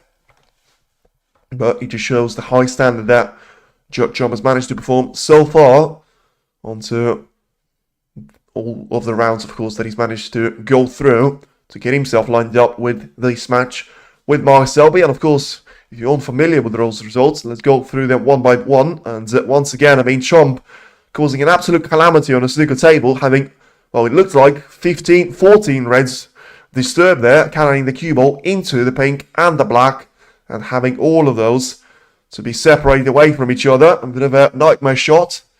And certainly, he's going to have an awful lot of chances there given away to Selby. And a little shake of the head by Trump, probably saying a couple of swear words to himself. Because, well, if the colours would have been in a nicer position there for Selby, you will probably say it's frame over with the consistency that he's been showing. And, well, so far, as I say, Trump going 2-0 down on a couple of occasions. Robertson doing the same thing, but he was never able to go 3-0 down. Let's see if Selby's going to be able to produce that now. And, he's managed to get the pink close to the right pocket, which is going to be, of course, a bonus there for Selby. But it's a lot of distance in between the cue ball and this pink, and the pink is very close to the black ball cushion itself. So he still has to roll this one in. And the main sort of obstacle there for him is going to be the fact of having to breach over a red, which makes this shot really, really nasty there for him to try and make usage of, as I say. Trying to play the shot with topspin, of course, inevitably, with him having to breach over the cue ball. He has to try and roll the pink in, sacrifice the entire angle on the cue ball, and, well, in the end, as he manages to roll the pink in, I still think he'll take a difficult shot on the red there, as long as he's going to be in there with a chance. And where to watch live match, as I say, it depends on what region you're watching from. Getting this red to try and roll into the left corner there for Selby. I think he's naturally going to try and cannon the cue ball onto the top part of the table, unless he tries to take all the pace away from it. And I don't really understand why he's trying to do it, because he's managed to underrun for this blue ball now to be taken into the left middle, or for it to be taken into the yellow pocket right now. It seems to be slightly in between there. Awkward there for him to try and reach for the yellow. So would still expect him to go for this blue to be taken into the left middle, but it's far from easy there for him in terms of trying to drop this blue into the left middle. And also, it has to be absolutely inch perfect on the next positional shot for him to try and have a couple of more reds to be taken. And as I say, the fact that he's managed to get the pink back on his spot straight away is going to be a very nice sort of a bonus step for him. But he still has to navigate his way onto those reds. And yeah, you can see he's clearly not happy with the way that he's hit the cue ball. Probably misjudging the pace there. And I'm not sure if he was apologising to Chum there, because I still think he's going to have this red lined up for the left corner. The live feed keeps crashing on my computer. Let me know. Let me know about that if anyone else is having the issue. How you'll still be able, haters. Hey, listen, don't actually think that Selby has been hated here. I think, people have shown support for Trump, and, as I say, you can respect two players, and the fact that Selby's managed to get himself started perfectly doesn't mean that he's going to be able to sustain this performance throughout the majority of the final. Let's see where he's going to be at the end of those 8 frames of the opening session, and even if he wins all 8 of them, he's still going to need 2 more there for him to get over the line, which I still think he'll do really well for him to be having that 6-2 of an advantage there over Trump, which so far does seem to be possible, with him having a good chance of taking it into a 3-0 advantage there after the opening 3 frames. Getting that green to disappear into his own pocket, and now playing for this red to be taken onto the right corner one more time, but I think he's on the run for this red once again there, because probably was actually playing for another red into the left corner to be taken. It is the best of 19 or 17, I'm pretty sure it says in the middle, as long as I haven't actually changed it accidentally. I think it will be best of 19, first to 10 frames. The only thing crashing on my phone is Chrome. That's a good one, and I'll give you this one because so far, as I say, it has been a lot of a crush out by Judd Trump, and making way too many unforced errors, and making way too many of those reckless shots there of going for those long reds. And listen, as I say, Sean Murphy was doing that yesterday against Selby, and he's gone on to lose every single one of those frames that he's tried to perform that bit of chaos on the table. As I say, it's very much chaos against control at the minute, and control does seem to be working a lot more consistent, therefore providing a lot more of a performance. I thought it was best of 19, the Masters is best of 17. No, best of 17 is only going to be, if you talk about the final, Home Nation Series. Masters, UK Championship, and the start of the World Championship are all going to be best of 19. You're going to have some of the tournaments like International Championship having the semi-final of best of 17, and the final first to 19. As I say, as far as I'm aware, you've got the World Championship being played of best of 35. You've got the Home Nation Series all being played best of 17. And apart from that, it should be all tournaments played at best of 19. So a bit of consistency that in snooker. And talking about consistency, it is going to be the break of 31 points once again there by Selby, having 2 breaks of 50 plus so far. And Judd Trump getting that break of 41 points in the previous frame as his highest record in this meeting up to this point. Once again, I thought that for him going for that reckless long shot earlier in the frame, which has actually allowed Selby to go onto this break of 31 points and counting, making that 32 right now with another beautiful red taken nicely into the middle, and the way that he's managed to cue the cue ball, pardon the pun, onto the ping to be set up for the right middle to be taken. Just rolls this one, a bit too close to the front jaw, but still misses out on that one, and gets the ping to drop without any interference. Tournament pot success, and if you're ever going to say that Mark Selby is only good at making sneakers and safety game, tournament pot success, 92%. I don't think you can understand, and you can sort of overestimate the way it's so difficult for you to try and provide that sort of consistency over the course of 5 matches now. Well, for him to be taking the 5th one now, especially when your opposition is going to be the attacking players like Joey Long, Lee Pei Fan, Barry Hawkins, and Sean Murphy. All of them are really attacking players out there, apart from maybe Lee Pei Fan and Murphy to an extent there, but all of them are attacking players.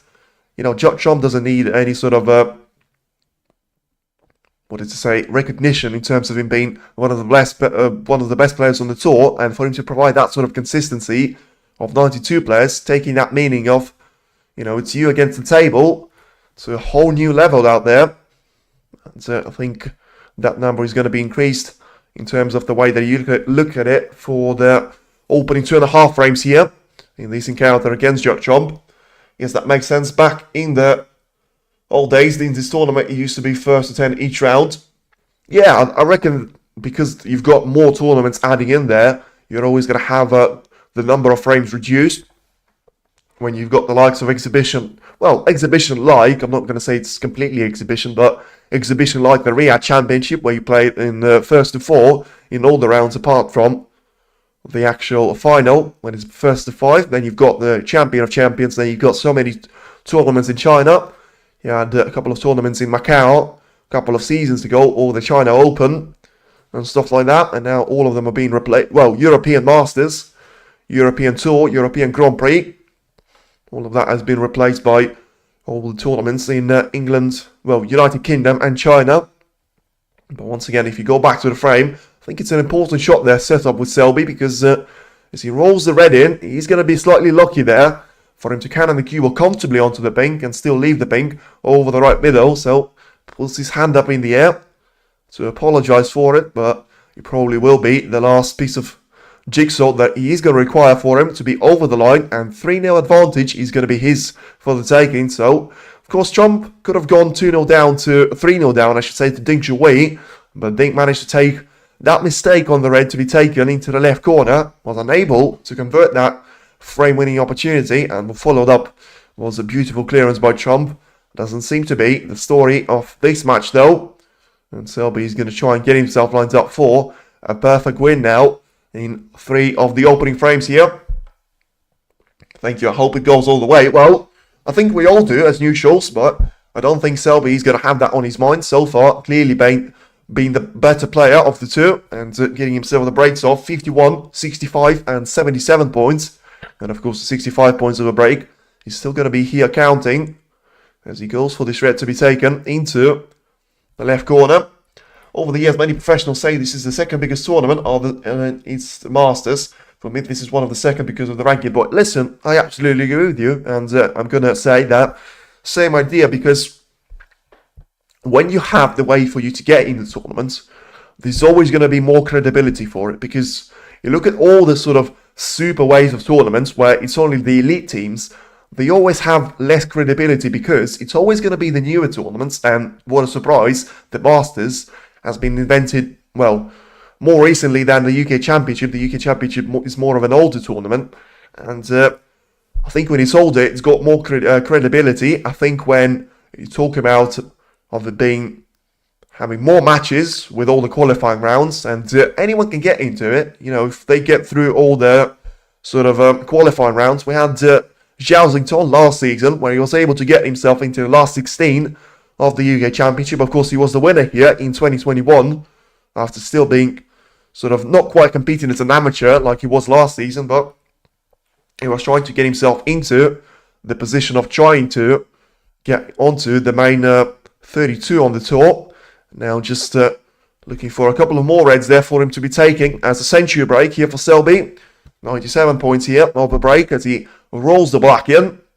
And now just having a look to see if he's going to be able to go for this yellow as the only colour away from the spot. And of course, for him to make a total clearance, it will be better than anything that we've seen away from John. But it's not going to be a century break here, so Selby missing the yellow pretty much off the spot there. It's going to be quite a surprise, but it's probably has been the only bowl that has missed over the course of those 3 opening frames. And Mark Selby gets himself off to a great start now, and the world number 1 seems to be in the world of trouble now, because it's Mark Selby 3, Judd 0. Well, it's approaching the 4th frame and the last one until the 15 minutes of an intermission, and the frame that Judd absolutely must win now for him to remain to be in contention for taking this title away from Selby. Because if he goes 4-0 down, I mean, I'm not going to say forget about it, but especially with the way that Selby and Trump have been playing in comparison to each other, it will be mission impossible at that stage. And well, you're going to have to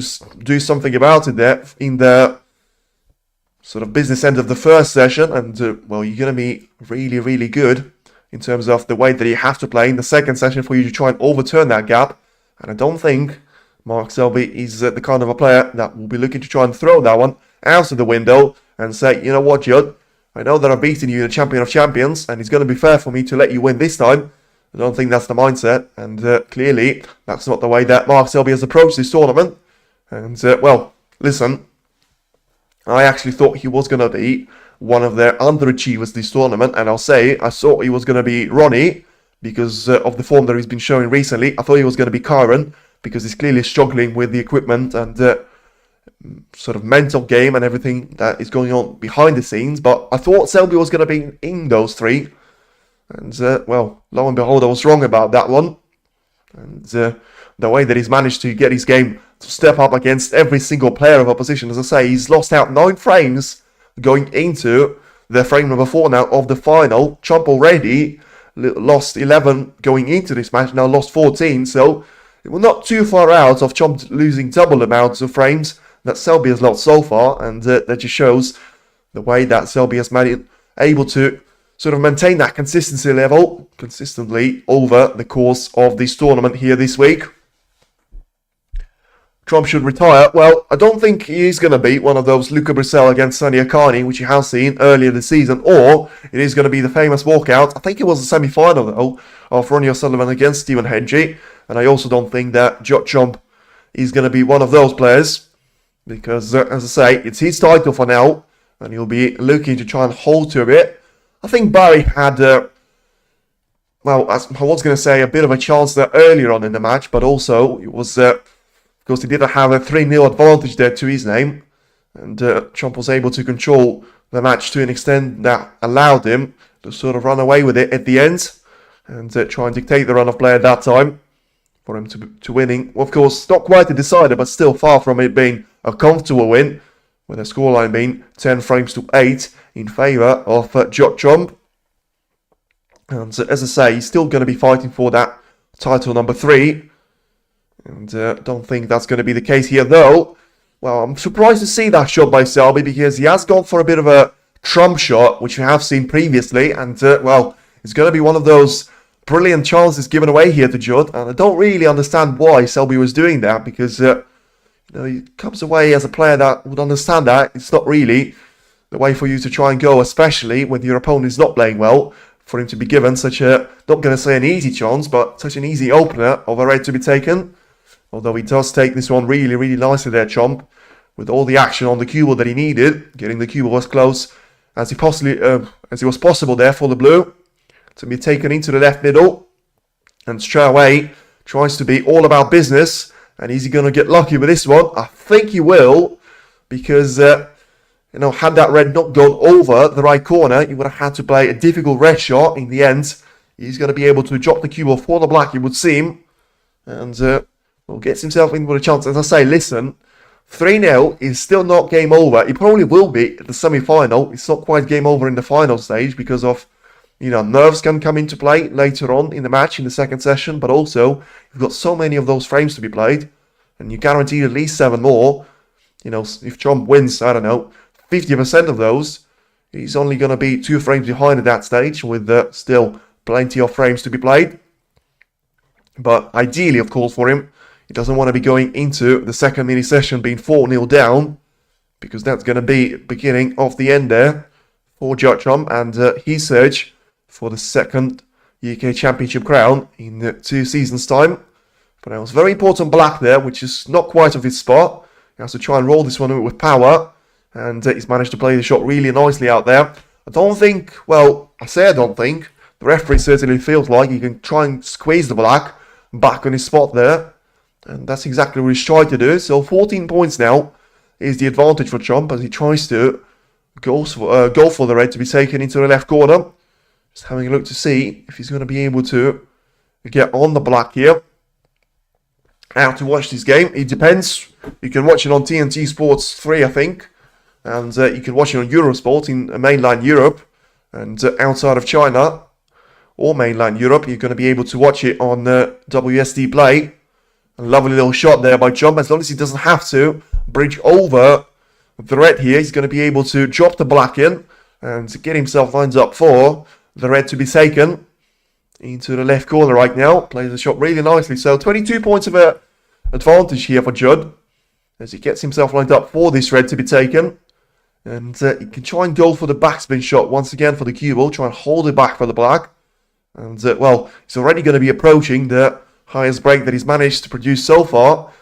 This final here. Probably Eurosport 2. Well, okay. Not going to argue with that one. Once again, it's a lovely little shot there by Chomp if it works out, and if it does, well, brilliant. Two cushion escape there, very close to getting the red in, which would have compromised the position of the cue ball, but as long as he didn't do that, he was able to set himself up for a nice little shot to be taken. And apart from taking the blue after the opening red, he's able to go for pretty much a 1-4-5 for now, with him taking this red with the black one more time. So, you know, so far, of course, struggling with the number of balls spotted. 94 by Selby, and so far, 35 by Judd Chomp here. He'll be looking to get into the 50 zone, though, when he ends this break here. Chomp, well, listen, that's... As I say, don't celebrate and don't criticize him too soon, because he's going to be able to come back there, and if there is one player on the tour that always comes back when you write him off, it is going to be Judd Chomp. Not quite Ronnie O'Sullivan now, unfortunately, with him being out of form recently, not playing at the level that we all want and expect him to perform on. And that's why Judd Chomp has been the world number one for the majority of past couple of years. Now gets the cue ball through this red one more time. Table time 36% and 64 in favour of Selby. So, as I say, apart from the third frame, where it was one chance and one frame win for Mark Selby, Judd Chomp was able to fight in there, especially the opening points of those frames, and now gets himself the highest break of the match so far of 54 points. So the first one that has gone beyond the 50 plus points for Chomp, as he's going to use the blue for second time of asking. Once again, lovely little positional play there for him to be just about on the right side of the blue. I think just play slightly onto the lower part of the cue ball, try and stun it for the red to be taken. Along the diagonal line into the left corner, try and get himself lined up for the pink to be taken. But yeah, he's under on slightly for this red, so has to do a lot of action on the cue ball. Brushes off the couple of reds there, and well, runs himself out of position slightly on the black, so he's not quite over the line. He needs a black and a colour, a black and a red combination for him to be over the line. And first black ain't going to be easy there for him, but he manages to take it nicely, get the cue ball to cannon into those reds, and well, don't really understand why, but he was playing that one with a lot of power, and in the end, bit too much power on the cue ball, so has to go for a long pot shot now to try and get over the line. As I say, I mean, he's thinking about going for this one into the middle. Of course, that way, you're going to get the cue ball into the safer zone, but he's missed this red, and wow, I mean, if he's left the red on, this could be an absolute calamity of a first mini session there by Chomp, because, as I say, it looked like for all the money in the world, he was going to be Judd Chomp to take this frame away from Selby, but he was nowhere near making this red in, and he's left it comfortably away to Selby, and, well, thumbs down, it may actually start to be the case there for Chomp, because if he's going to throw chances like that away, he ain't going to get really far into this match. So far, as I say, the biggest loss was 10-3, Mark Williams against Sean Murphy, and I think at that time it was Williams to win all of the opening four frames against Sean Murphy. I think he was certainly winning the match, the opening session by 7-1, I think it was. And it was all about just when, not if, Williams is going to get himself as the winner of the China Grand Prix. Still the oldest winner, by the way, at this stage, as we speak. And, well, I mean, the comeback is certainly on there, because Selby's not going to be showing points. If he is to get this black in, he's going to get 14 points now off this break, and still have 59 on the table. Yeah, he's going to be a lot of trouble there for Judd Chomp, because apart from those two reds being quite close to each other, it could be, well, third steal there for Mark Selby, because remember, he was 50 points down, he was 40 points down, and now as he was 68 points down, surely that was a bit too much of a deficit for him to try and come back from. Not this time, with the position being there, with so far the performance being there by Selby as well. Listen, it's not going to be the end if he loses this frame there, Chomp, but it could be the beginning of the end, especially if Selby is going to be playing shots like that, absolutely flawless, and not taking any more time than he has to, playing the cue ball into those reds, getting them away from each other, and, well, if he rolls this red in, he's going to be in for a prime chance now of getting on the pink and trying to take two more of those reds. As I say, he's still 4 points safe here, so he's allowed to take pink for a couple of those occasions. Because if he goes 29 points off this break, he's going to be 39 behind. So he's going to be still 4 points safe for him to sort of still guarantee himself a respot. But preferably, he wants to lose 3 points maximum, which is going to be pink and blue combination of the last two reds here. And that's going to give him prime opportunity of taking this frame away from Judd here. Gets the red into the right corner. As I say, gets himself set up for the pink to be taken. And I mean, it doesn't really matter if he's going to try and play for the pink or blue. With all 6 colours being on the spots. Just one more red for him to be taken into the left corner. And it is going to be third steal there by Mark Selby. And, well, Trump certainly will be unravelling at that stage. As you can see, 32 points behind, 35 on the table. So you can afford to lose 2 points now. And I think that's exactly what Selby's checking with the scoreboard. Just go for this red to be taken. That's going to be 37. Then the blue is going to be... Well, I mean, he's staying on pink here, which, as I say, you can understand. He's still going to have a natural angle on the cue ball to get it off the side cushion and very close to the yellow to be taken into its own pocket. But I just thought being close to the blue would have allowed him to sort of play that shot with less power. But, of course, we still have seen those shots being missed there with Ronnie O'Sullivan against Joey Long this week, being prime example of that. But Chomp will be fuming, first of all, with himself, of course, because if you go 4-0 down against Selby, it is going to be a lot of problems there for you to experience. Selby's back to his best. I mean, he hasn't done anything wrong here so far.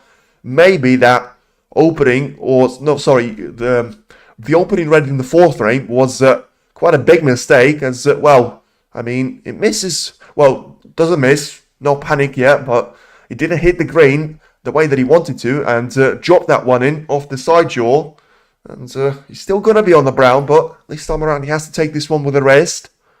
So just get for the blue, make sure you get the brown in, and re-establish yourself as a bit of a sort of a slow down thing. But woo, I mean, if the previous shot was close, this one was even closer, with the brown wobbling there, and well, Selby's able to get through those shots, but certainly being very close to the negative point there of him having all those steals against Jump, and still going to be on the right side of the blue as he rolls this one in.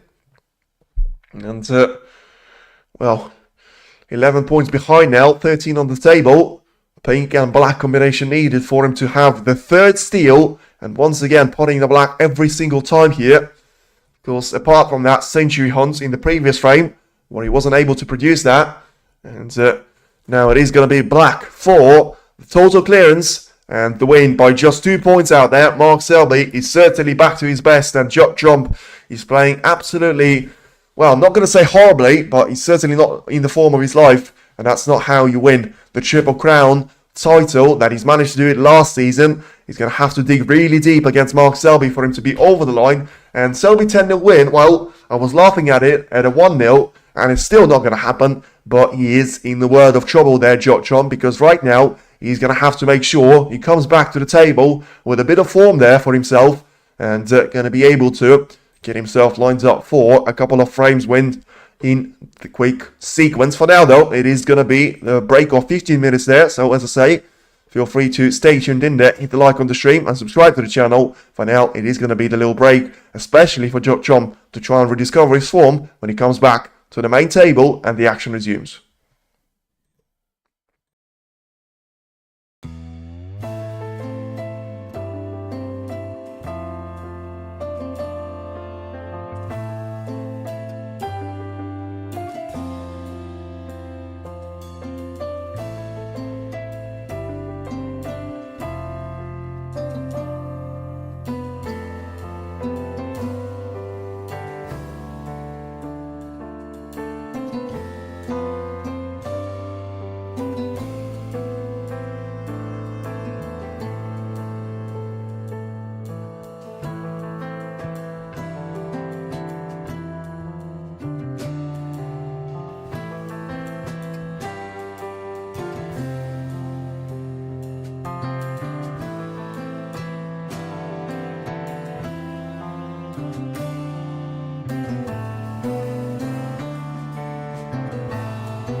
Right then, everyone, we still have a couple of moments of intermission, but I've actually realised that they have been doing the Masters 2026 job midway through this intermission break. I've got no idea why now, but I've got the pairings now. We do have one unconfirmed though, because it will depend on where Mark Selby will be in the rankings. Therefore, he's going to face either Sal Godon or Neil Robertson. Same goes for Ronnie O'Sullivan. So, of course, if Mark Selby was to win this match and be the champion, he will be playing against Sal Godon. If Judd wins this final, it will be Mark Selby against Neil Robertson, and Ronnie O'Sullivan will play Sal Godon instead. And the other pairings is going to be Mark Allen against Mark Williams, John Higgins against Barry Hawkins, Karen Wilson against Si Jiao Wei, Judd against Ding Zhu Wei, Sean Murphy against Wu Yiza, and Jiao against Gary Wilson. I don't know why I say Gary Wilson. Gary Wilson out there, so a bit of a new format to be doing it into the sort of 15 minutes of a break in between the opening mini session number 1 and mini session number 2 of the opening session. But anyway, of course, it's up to them to decide the format. But now we just await a couple of more seconds and we'll have the return of the players coming back onto the scene. And, well, at this stage, you need a couple of frame wins there, especially on the bounce for Judd because he's unable to provide that sort of performance.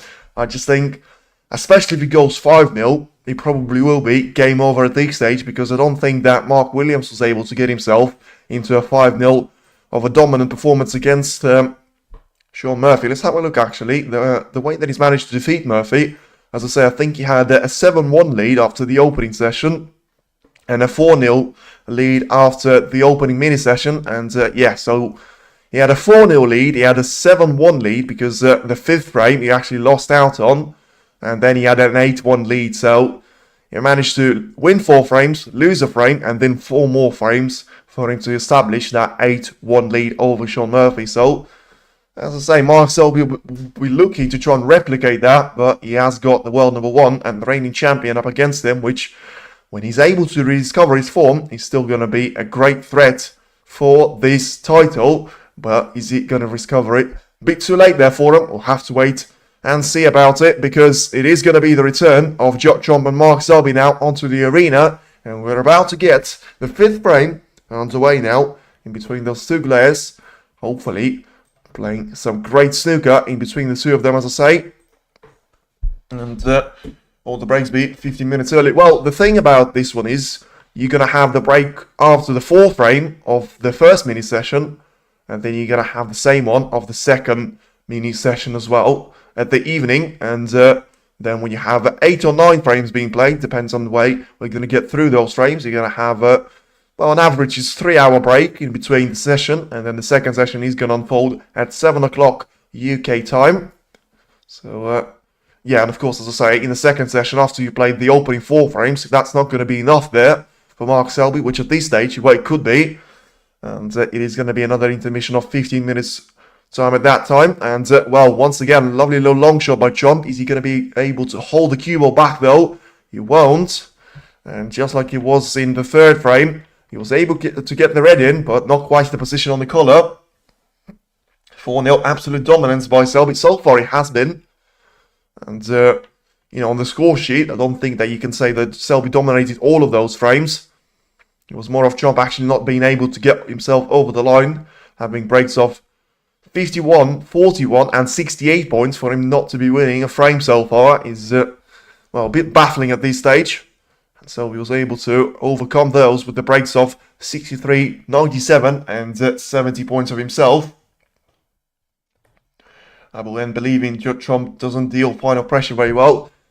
Listen, you can always say that, but I reckon you're a couple of frames short in this one, because I still think that he'll come back, and I certainly don't think that this will be an absolute one-way traffic.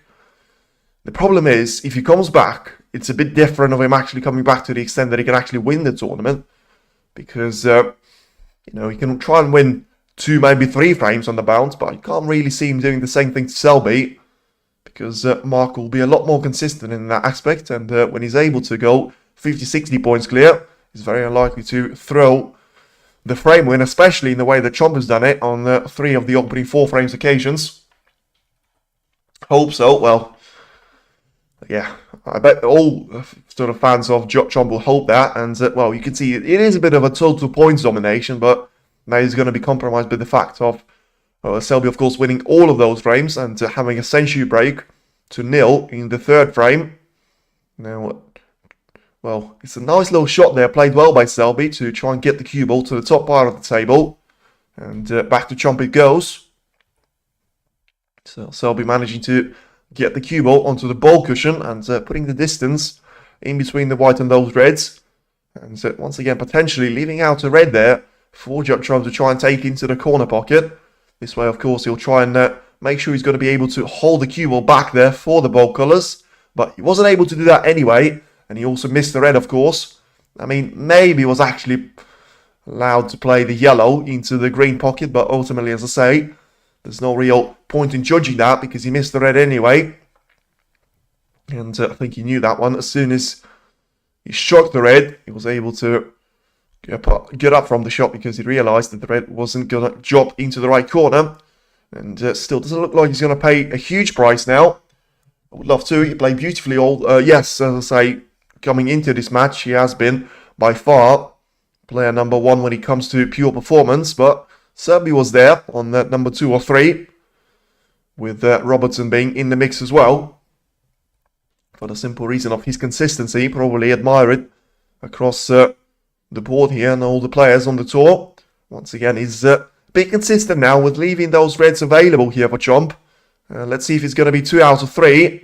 And it's not going to be 2 out of 3. And once again, it's a chance given away here to Selby. So Trump had that early red, which he managed to pot. And then he missed out on 2 of those reds to be taken into the right corner. But this one, he's going to have to pay the price for, because he has left the red available here for Selby. And the question has to come down to the fact of if Selby's going to be able to get enough traction on the cue ball to try and get it past the black and into the little corridor of the black and the red combination, for him to try and squeeze this cue ball onto the position of taking the black into the right corner as he places the white slightly on top of the colour and the red combination. And I think that's what he was trying to do, and maybe actually trying to play for the black to be taken into the yellow pocket. And it's a decent approach there by Selby, because he has to see the black travel pretty much the entire length of the table, but with it having pretty much nothing to adjust there, with cue ball being so close to the black, to actually think that those shots are difficult to miss there.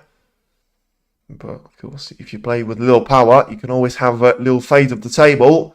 Now it does seem to go straight into the heart of the pocket, and once again, it's a beautiful shot, nicely played there by Selby, because he still manages to put himself in a position of taking the red comfortably into the right middle, and still giving himself plenty of breathing space for him to try and take that lead onto the middle part of the frame. He's still not going to have the chance to probably clear up the table here, although probably could have set that on a couple of occasions, and on one of them, of course, he was able to produce a break of 97 points. And yeah, I mean, the red that is going to be very close to yellow, which I think he's going to try and play for right now, with him taking the blue into the green pocket anyway. with it being out of position and very close to the green spot himself. So a little bit of backspin on the cue ball if, as I say, he's going to have that red playable, but with him going really deep onto the cue ball and trying to get it down the table, once again playing a sublime shot out there. It is going to be 5 more points added to the count of Mark Selby. Just has to roll the red in. A little bit of backspin applied to get the cue ball in behind the black. And just about drop the red in. And as I say, unless he's got this red available into the left corner, he can try and play it for the right middle, of course, as well. But ultimately, he will have to get the cue ball into the main bunch of reds quite soon. And he's managed to do it now. And he's still going to have the same red which I mentioned, which he could have played for. In the end, he tried to use it as insurance for himself. And used it really, really well once more. 22 points on the break. And, oh, listen, as I said, Champion of Champions was a controlled performance from Selby. But it wasn't such domination there. And pure dominance there for him. Trump has, well, I do actually want to see how many points Trump has managed to score. About 150 or something. In comparison to 400 from Selby, which he will be approaching now. If he's to make the most out of the position that he finds himself in. It is going to be very painful. First 5 frames there for Trump, if that needs to be the case. And he has already played his lock shot. Well, the way that Selby managed to take the previous chances so far. And managed to develop this position so far in the frame as well. He's managed certainly to do all the hard work already. And now just trying to pick up the scraps and finish the job off quite quickly. Of course, has to still be taking time on those shots. And well, when I say finish the job quickly, that means of not allowing Chom to get back onto the table in this frame. And trying to ensure he's going to be as clinical as he has been so far. You know, as I say, he's still had a couple of misses against Sean Murphy. But apart from that early one in frame before, which had allowed Chom to go on that break of 68 points, which still wasn't enough there for him, incredibly, to get over the line. Get himself at least one of those frames to be won. It is now the break of 37 points and counting. And Selby rolls in another red. Gets himself positioned for the black. Onto the left corner to be taken. Play a little bit of a topspin on the shot. If he wants to play for those reds into the right corner. But he's got other things on his mind. And he's going to try and play for the backspin shot. As I say, that's the advantage after having such a nice little split off the pack there. Where you've got so many reds to choose from. That you're pretty much spoiled for choice now. Positional success for Selby. 94% and counting. Because that's certainly going to improve. If he manages to get himself lined up on all those reds and colours combinations. 44 points lined up now. In between himself and his opponent. And just looking to see if he's going to be able to get himself to continue playing so well. I said that he's inevitably going to drop his form down at some stage. But, you know, at that point, of course, if he's going to be leading by 5 or 6 frames, it will be a brilliant position set up nicely there for him. 49 points as it stands, though, as an advantage for Selby. And 83 remaining on the table.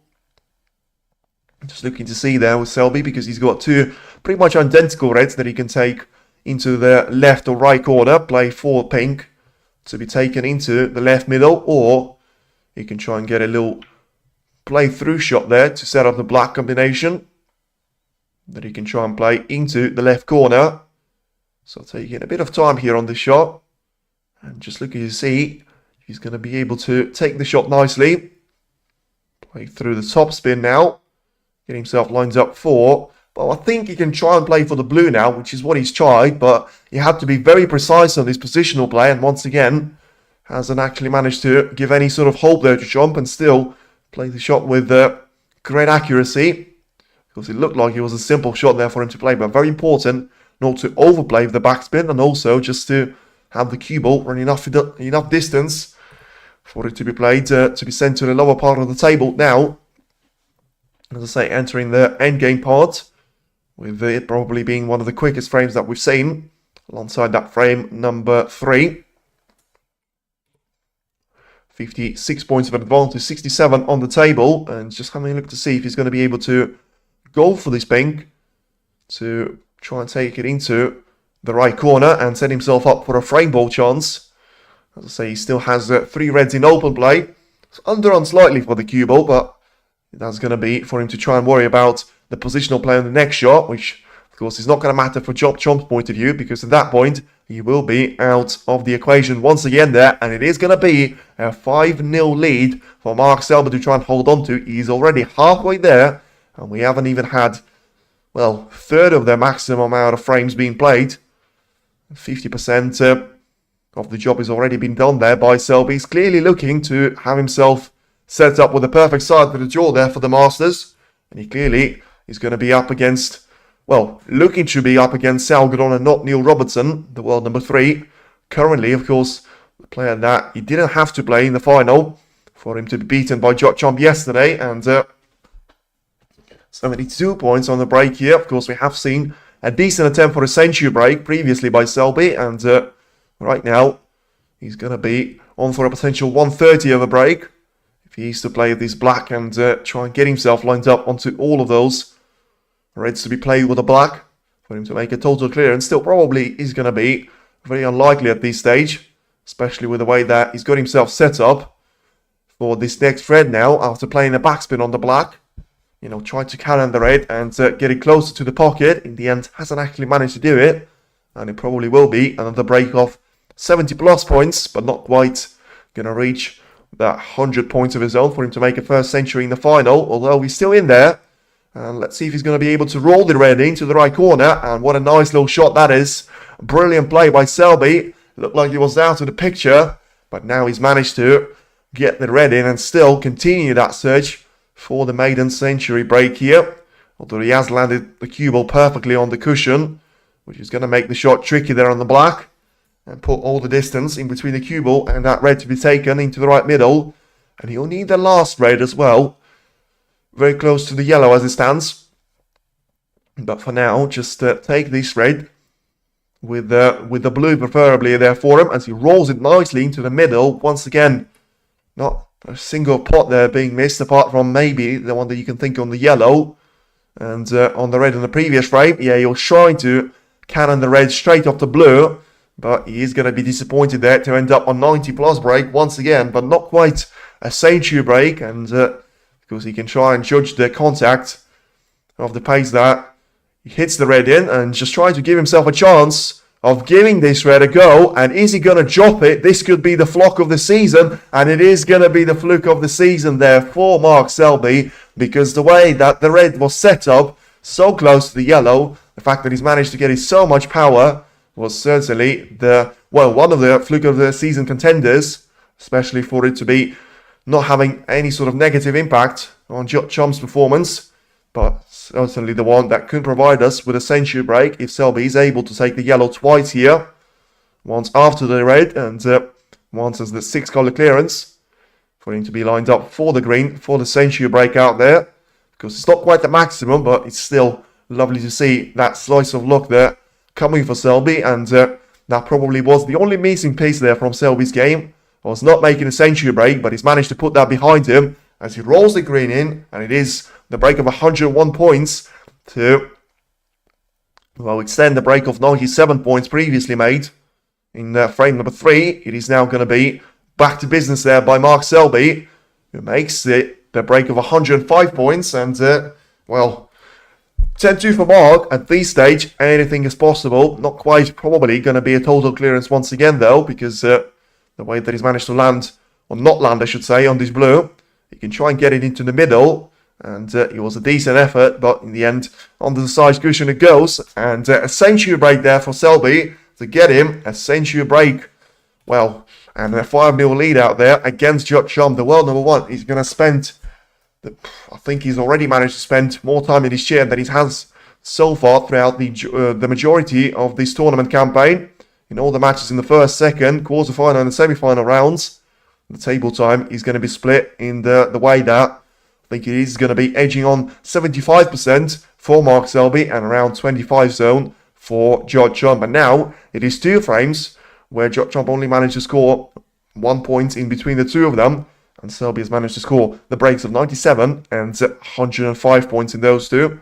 And you add 3 more steals there, which has allowed him to have breaks of 51, sort of 70 and 73 points, which allowed him to close off all of those frames in his favour and set himself up for a nice little cushion to have to jump, and what turned to be a cushion of 2 frames. You know, he was extended ever since, and it does seem like Trump is running out of options as the match goes on. Of course, he'll still take, well, I'll say 1 frame, probably 2 at this stage, for him to try and reclaim momentum to go back in his favour. But even if he wins 2 of those frames, it's still going to be a massive underdog for the remainder of this final. And preferably, he probably would like to have 9 frames to be played here. But right now, he needs to win at least 3 of them there, because if he's going to go onto the second session with him trailing by 7 frames to 2, as I say, in the case of us playing 9 frames, which probably will be likely, with the way that Selby has managed to take it as a complete and utter domination. And Selby's too fluky and he's just living off Trump's errors. Well, that does seem to be a bit of a hate comment, and as I say, I think I've seen someone in the interval saying that some people don't like Selby because he beat Ronnie in the final, and that's a fair comment to me, because I think that probably was the case when I was watching the first World Championship final in Selby and Ronnie. And I think that, as far as I'm aware, that's the only final that Ronnie has actually lost out on in the World Championship. But listen, you can't just say that Selby's been lucky and he's been fluky, because A, you're right, your own luck, and when you win 5 frames and your opponent wins nil, well, none of them, you can't just put that all down to luck in each and every single one of those frames. So he says that he had some brilliant pots. He had a absolutely stunner of a clearance in frame number 2 and 1, where he managed to produce the breaks of 51 and 77 points for him to be over the line there. He had a century break in the previous frame, and he still had a break of 105 points to add to that tally. He's gone for a long shot here though, which he has missed, but with the way he's taking the shot on, he was always going to get the cover of the main punch of reds. Sadly, poor performance by Trump, but the battle never finished yet. Yeah, Rafi, that's more of a fair assessment. And we could be set here for a bit of a safety game though, because Trump decided to roll the cue ball onto the main bunch of reds, and I think Selby will try and stick to it for now. We're just getting the Trump to maybe be the player to run the cue ball away from the main bunch. And yeah, he's just going to try and do it off the side cushion. And once again, into the main bunch it goes. So let's see how long that's actually going to take there for the players to try and settle it. And, well, maybe go for a re-rack, or try and have the position to be developed in the way which is going to satisfy both of the players. And, well, as I say, for now, in the final, that is by far the biggest gap that we've had, because the runner-up will be that match of Mark Williams against Sean Murphy. But remember, that was 4-1, with Murphy being able to claim the first frame after the interval, with Trump not being able to do it. He now allows Selby to be 50% in there. And, well, let's see now what he's going to be able to do. Cannot stand Selby playing style. Keeps getting out of shots and goes walking about trying to milk it. Listen, I think that's, once again, it's a bit extreme. You can understand that you can have preference in terms of the playing style of the players, but I think it has been very much different of a point today, because he's managed to do really well in the safety battles where there have been a need for it. But when he was trying to have breaks, basically, you can't just say that Selby's been playing poorly and he's been trying to slow the play down, but he's had the break of, 70 points, he had the break of 51 points, he had the break of 105 points, he had the break of 97 points, so you can't say that he's been playing negative style today. And let's see if he's going to have a chance now of going for this red to be taken, and he has tried it.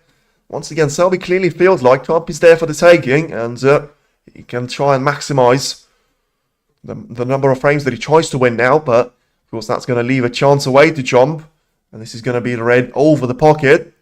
So once again, not for the first time in this match, we're going to have a chance given away here to Judd Trump, and let's see if he's going to be able to take it.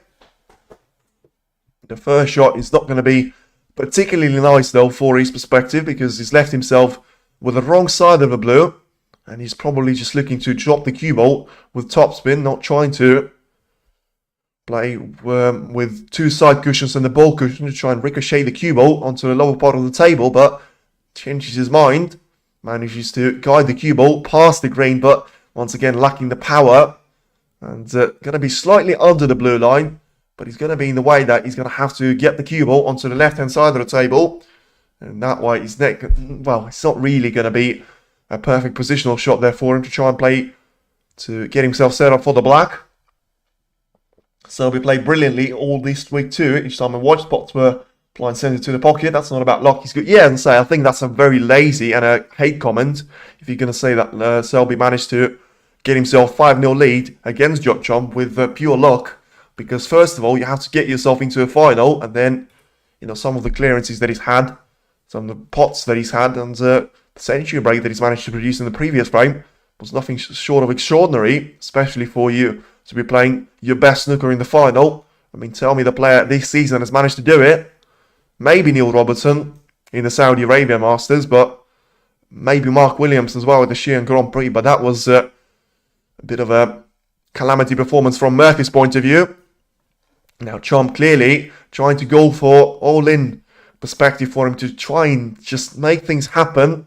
And even though he has got some brilliant pots now with the green taken as a long shot, he's going to be very straight on this red to try and take it along the cushion.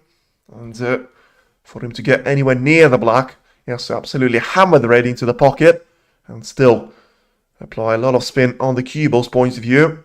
Now, is he going to try and do it? I think he will, and he's played the shot brilliantly once more there, so that's more like it by Chomp. And as I say, a couple of more frames, and he could try and get himself back in the picture. And, yeah, this black is going to be very important there to get the cue onto the top part of the table. Has to miss the green and miss the jaw of the middle pocket. He's managed to do that. And he's going to have the cue ball position for a bit of a stretch shot once again for the penultimate red, which currently is going to be probably, well, as I say, the penultimate red, which is going to be an open play there for Chomp. And now he's going to try and get himself set up for the blue. Those split puck success hasn't been there for him. And now, can he make a little bit of a spark? Can he start to make things happen in his favour? And he needs a brilliant split now, and he's got absolutely nowhere near it. He cut the pink off the side, which has cannoned the pink into the right side cushion, pretty much not touching any of those reds at all. And yeah, he was nowhere, well, I'm not going to say he was nowhere near, because he actually managed to catch the pink pretty nicely out there, but probably the front red, which was closest to the pink, managed to absorb majority of the power, and in the end it is going to be the break of 24 points, and just a safety shot to be played for Judd Chomp. Now it's back to Selby goes. Of course, Selby is going to thrive of that, for him to be receiving all those chances away from Chomp. I'm not going to say that Chomp has not been giving chances to Selby, but listen, I still think that Chomp had if you count all the chances that Selby had given away by Chomp, and you count all the chances that Chomp had in the opening frame against Selby, I think it's going to be very even numbers there. So Chomp only has himself to blame, and I've got absolutely no idea how he didn't manage to win any of those frames. This could be a misjudgment though from Selby, because the cue ball is not going to reach the bulk line, and he's going to have the red available for Chomp to be played into the left corner. Consistency is key, yeah, especially for the player like Selby. He's got a brilliant long shot game sometimes. He's got, of course, the safety battle as one of his strongest points. And when you bring consistency into that aspect to already a great player, you're going to have, well, pretty much all the ingredients for you to be set up to be trying to win matches like that. And once again, it is Chomp going for this red, but missing that one by a mile and leaving one more red over the right middle for Selby to try and take. So, as I say, that has been the story of the match so far. Chomp getting himself out of position, leaving an easy shot to try and play for Selby. And I'm still not going to change my mind on 10-0, but I mean, this could be sort of along the lines of that Mark Williams against Sean Murphy performance, because as I say, Chomp's been playing really well this week so far at York, especially being the defending champion and the world number one. He just doesn't seem to be getting anywhere near that form and leaving all of those chances away to Selby. And from Selby's point of view, he just keeps taking them, which of course will be an absolute killer of any sort of momentum that Chomp tries to build of his own.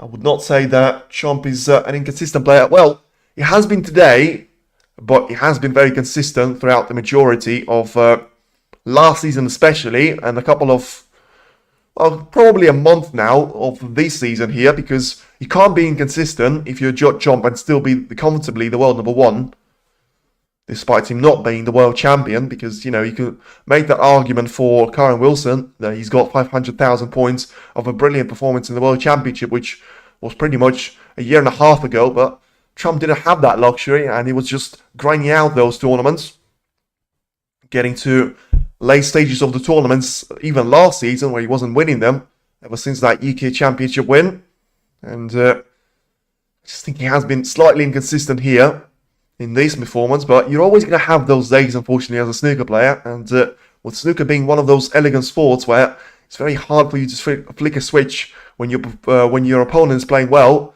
and you've been struggling to find any sort of form.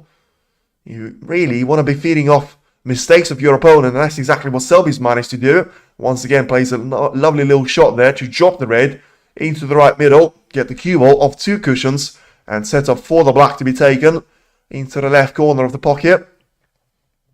Even Davies said it on commentary all week, if you hit the jaws, the shots are not going in. Then Selby goes in and hits the cushion first, and he drops in. Well, that's a bit of a different situation, because you're not going to have that in the opening rounds. I think Steve Davis is going to be very sort of intelligent in that aspect. And by the way, you talk about Selby not missing. He's just missed an absolute sitter of the black.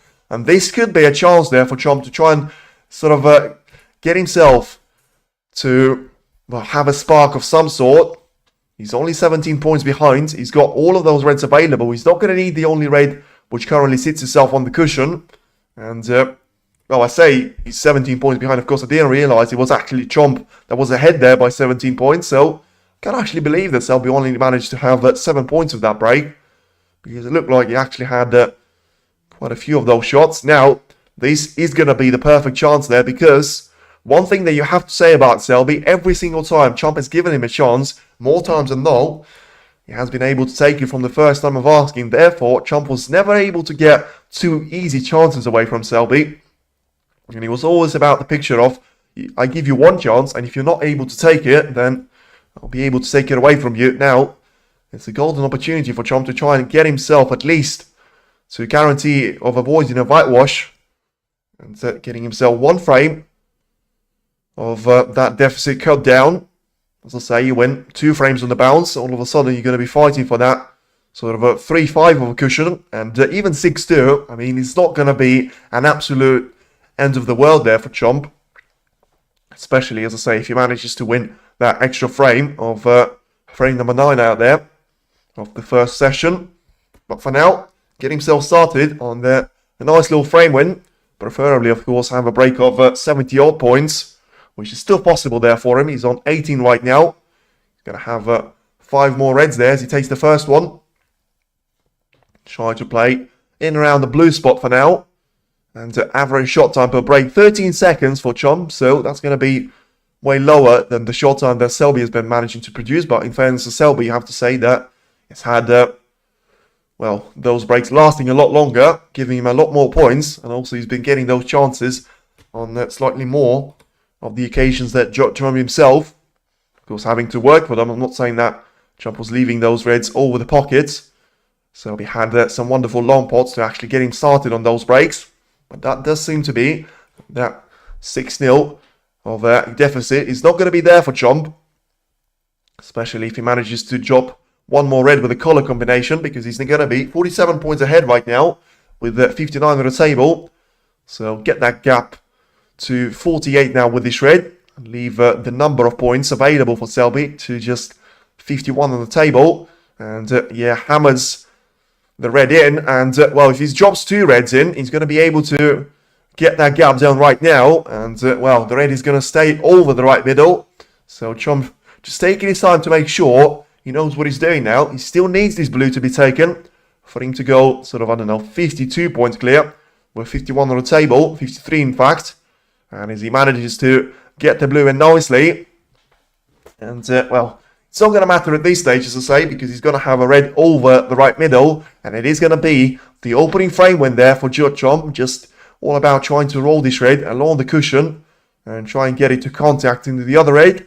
Just drop that one into the middle, which he has managed to do so. It will finally be at least one of those frames taken here by Judd, and at last, at long last, he has managed to get that nil to be changed there on the score sheet for him.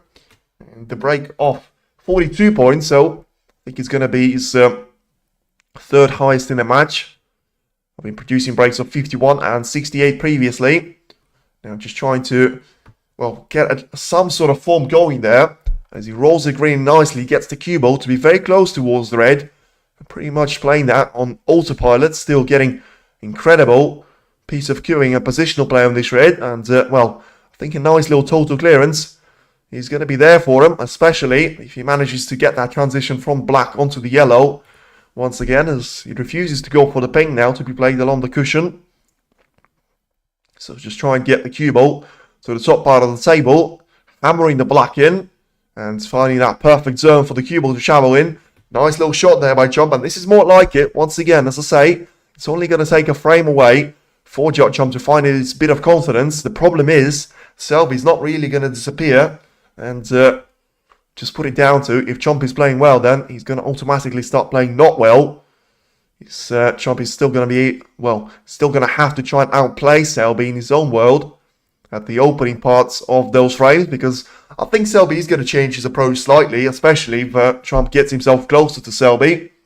And Pride is talking eventually, well, he is going to be talking about it, highest break of 68 points, and he can try and get this one up to 70 points if he gets the pink in, and 77 if he gets the black in as well. And I mean, he's certainly enjoying himself to the extent that he can, because he's absolutely hammered the pink in into the right corner from the angle that you actually thought it was going to be a problem for him to drop the pink in.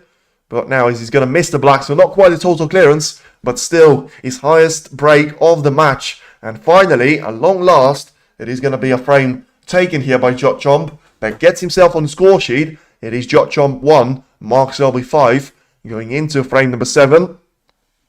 So, of course, the opening session is not over quite yet, but for it to be staying competitive, we need Judd to be taking all of the remaining frames here to get the scoreline as close as it possibly can be. As once again, you can talk about the Champion of Champions performance, and it is going to be, let me just bring that one up, because I remember the first session was quite close, and Selby was able to sort of still try and dictate the run of play for sort of end point of it.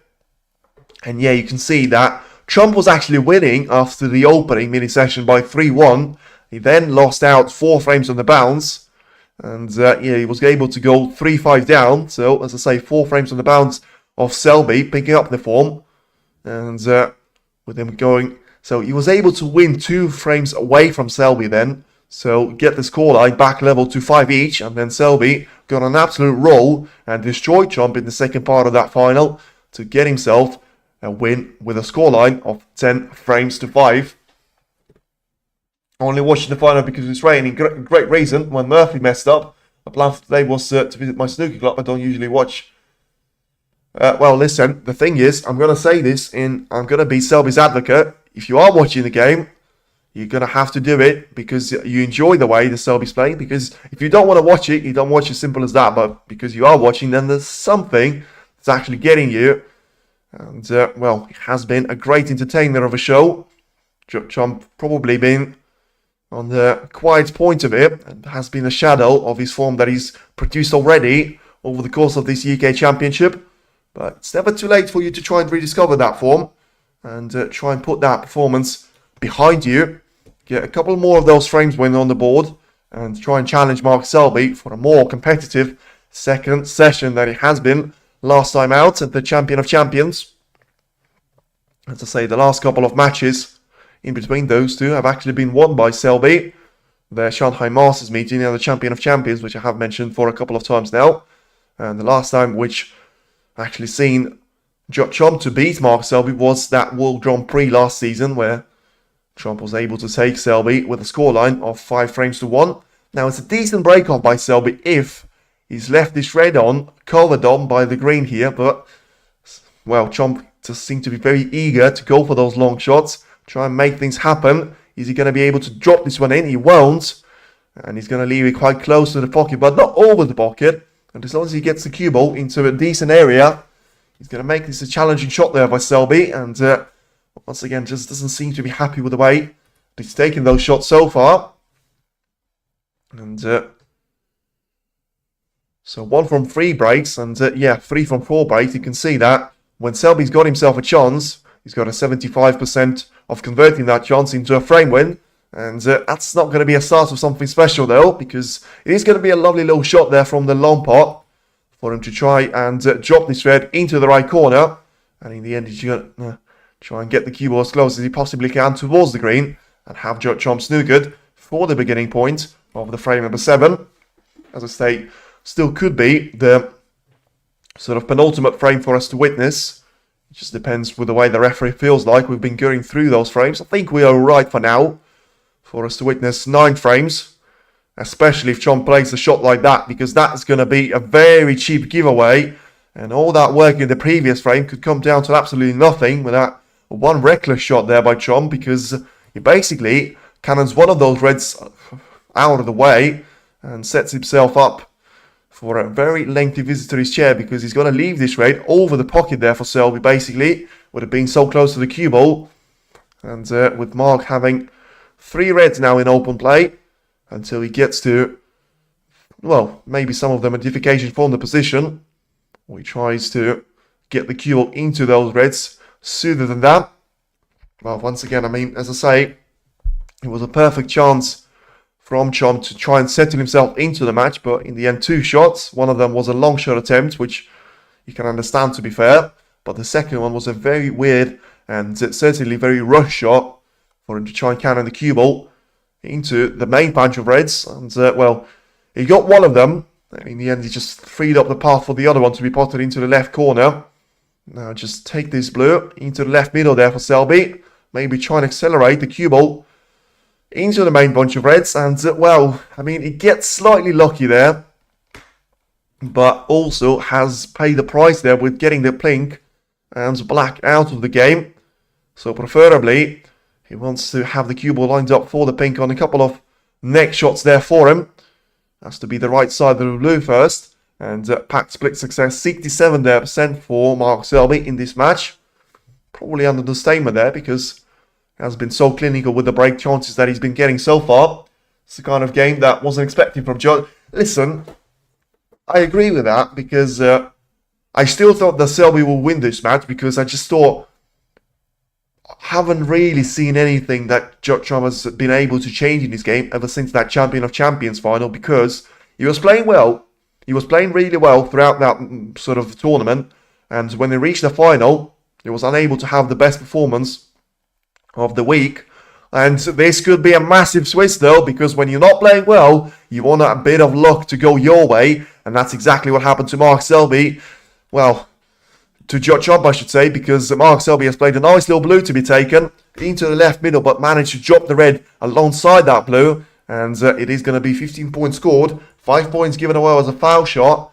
And Judd gets himself re-established in with a great chance now of trying to get that gap of 4 frames to be cut down to at least 3 frames at this stage.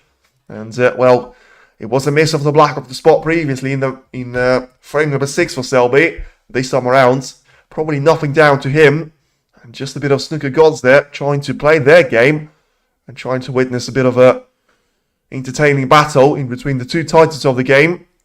Now Chomp has a difficult shot now to try and play, getting the cue ball to travel a long full way, and he manages to play the shot really nicely, to be fair, because even though he's going to be very straight on the blue, at least he's not going to be the wrong side of it. That's going to allow him to try and play for the cue ball, try and force it with topspin, get himself lined up for that red to be taken into the left corner, and re-establish himself as the person leading in this frame now.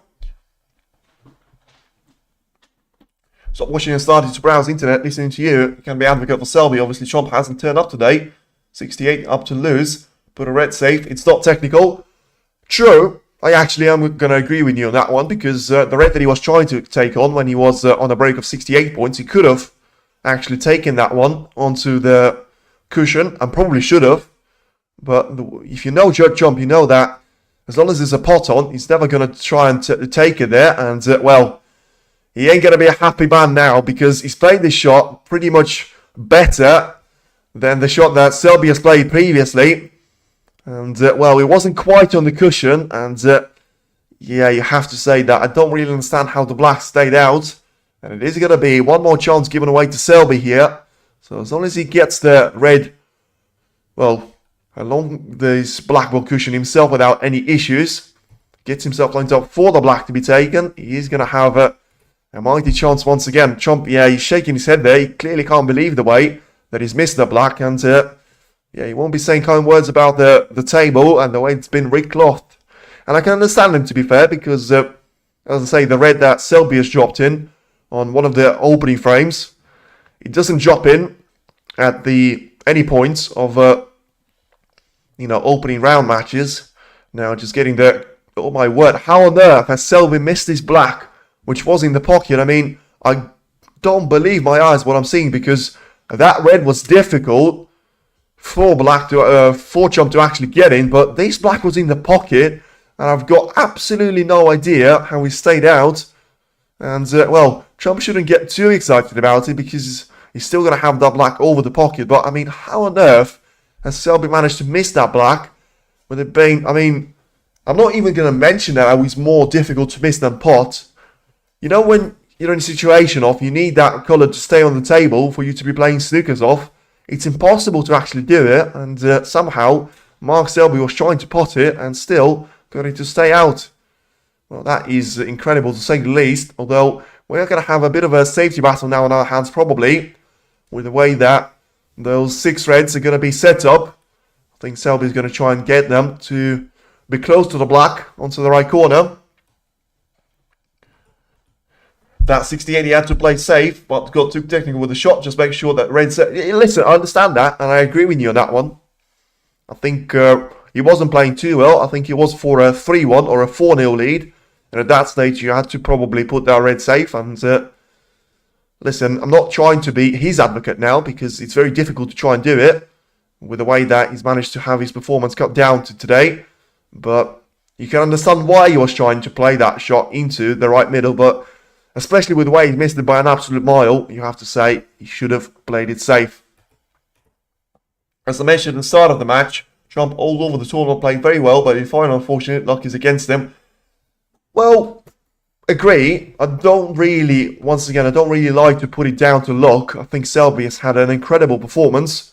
And so far, I said that his Champion of Champions performance was the best that I've seen all season. Alongside the sort of Mark Williams, but still would edge that for me. Because he was against the world number 1 that was actually playing really well. And he's managed to have 5 opening frame wins to his name. Now has turned into a 50-50 over battle in frame number 7 now. Pot success 92%, 133 out of 45 shots that he's taken. Long pot success so far, 3 out of 8, so 38% there for Selby. And rest pot success is 100%, 6 out of 6 there for Mark. So his numbers are still looking really good there. I still want to see the sort of safety shots that he's managed to take and his safety success in this match, but should be in a comfortable 80 zone as well. And, well, I mean, I wasn't expecting that shot at all from Mark Selby because he was trying to make things happen. And once again, there's no way that he plays this shot if the scoreline is not going to be sort of 5-1 in his favour. But that way, he was trying to play a plant, nearly dropped a black into the right corner. And it is going to be a golden opportunity once again there, presented to Judd Trump. And I think he's going to be the 3rd one right now. Well, first one probably is not going to count because it was a long shot. Certainly the 2nd one. And he's going to try and make sure, well, for now, he's going to get 35 points of a cushion before he reaches that final red, which is going to be closer to the side cushion. And I think Judd Trump is going to be very relieved if he's going to be able to get himself this frame on the board and try and get away from Mark Selby. But I don't actually think he's played a good shot now because of the way that he's cannon the cue ball off the side cushion. And, well, I mean, once again, he can take this red on, but ideally, he would have liked to see himself set up for another red, which would have had more of a pocket to aim at, and also getting the cue ball closer to the black this way. He's going to get the red in nicely, but once again, just putting the cue ball very close to the side cushion itself. And his shots off the cushion so far have been, well, average to say the least. He has no option of going for the paint there, with it being closer to the side cushion itself. And, well, we can try and drop the red in after this one, but has to focus on the black for now. And, well, played a nice little shot on the black. Is he going to be on the red? He will be. So that's more likely there, as I said in the previous frame by Trump. And I think it was very important there for him to get that break of 70 points in the end. Just missing out the last black for a 77 total clearance. Just has to make sure he's not going to be able to miss any of those easy shots. And now gets the cue ball slightly further away from the side cushion. To have himself set up for the black to be taken once again. So 18 points is the advantage for Trump here. He tries to get the cue ball off the side cushion and finally gets himself lined up perfectly for the red to be taken. So a bit of a nervy ride there, but he manages to get through the bumps there and get himself onto a highway, hopefully. 26 points is now the advantage here for Trump, so he should be able to get himself over the line, barring snookers, because, 26 without the black, he's going to be 33 points with the black, so one more red plus black combination is going to get him onto something like 40 points of an advantage, which is going to force Mark Selby to be needing 2 snookers, which probably still would expect Selby to come back to the table, but with not really a chance of actually getting himself onto a 6-1 of a gap to try and hold on to. So this black now for the frame win, once again there for Trump, barring snookers, and they're on slightly for the red as you can see, and well, it was set up after a miss, which was surprising of the red, but even more surprising of this black that he's managed to get out of the pocket somehow. And Judd Trump manages to get the black and the red combination both into the right pocket. And now it is going to be a perfect situation there for him, as he gets himself lined up for the yellow after taking the black in. So he's on break of 48 points. So once again, just edging out that total clearance for him to go with his highest break of the match so far. Making it the break of 50 points now as he gets the yellow in. And, well, a 2-5 of a deficit is certainly something for him to try and work with. Is he going to be able to get the green in? He will be. Lovely little shot that from Chomp. And, as I say, all of these shots are going to be a sign that Chomp could be about to return on the main stage. And if he wins 1 or 2 more frames, he could try and put the entire sort of start to this session absolutely behind him. And, sort of say it's all back to square one, because 1 frame advantage for Mark Selby is going to be absolutely nothing when I'm playing the way that he has managed to on some of the occasions here on frame number 6 and 7. Let's see if he's going to be able to maintain that form. For now, he's playing some brilliant positional shots, and I thought the total clearance was impossible for the break of 75 points, but as he absolutely hammers the cue ball, as long as he doesn't drop, he will not. He will be a break of 75 points there for Judd Trump to get himself back in this match. And let's see now if the referee will announce the 8th frame to be the last one of the first session, or is it going to be 2 more of those for us to witness, and a potential starter for a Judd Trump comeback, although he has to make sure he keeps up the pace and doesn't allow Mark Selby to be taking any one of those cheap frames away from him, because I think he's used all of his balance of those at the opening part of this final, and just now has to try and make sure he's going to be able to pick up the pieces and utilize all the chances. Well, damage limitation there realistically there for him, because when you're 5-0 down, preferably you'll take that 6-3 or sort of, I don't know, especially 5-3 of a difference going into session number 2. Come on, 1 more frame to Judd. Yeah, as I say, Letitia, that will be game on at that time, because 5-2, as I say, still could be 1 frame away from Selby making it 6-2. And trying to reestablish at least that 4 frames of a cushion. Right now it is Trump still trying to be on the game. Before leaving, well, as I say, I think it depends sometimes. I think we had in the Champion of Champions, I think we actually had 9 frames played in between the 2 players. So let's see what's going to happen here. With just waiting for the referee announcement, because of course when it's the last frame of the session, it will be announced. It's not 7th, not 8th, not 6th frame, but the final frame of the session. And if this frame is going to be announced as the 8th one, then there is going to be the 9th to follow in the opening session here. So, well, we're going to have to wait and see for that to be the case. And for now, just waiting for the players to come back for the arena for potential last frame of session number 1 until we get back on the action for the evening session. And still 2 players to try and play it for the title of the first Triple Crown event this season.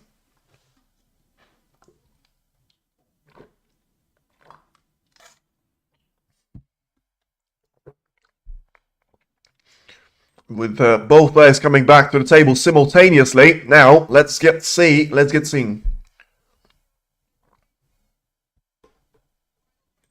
And it is going to be the final frame of the session, so referee just confirming that. We are going to go 8 frames only now. And, well, certainly it has turned into a massive frame here for Judd, because it is the difference of being 6-2 down or being 5-3 down.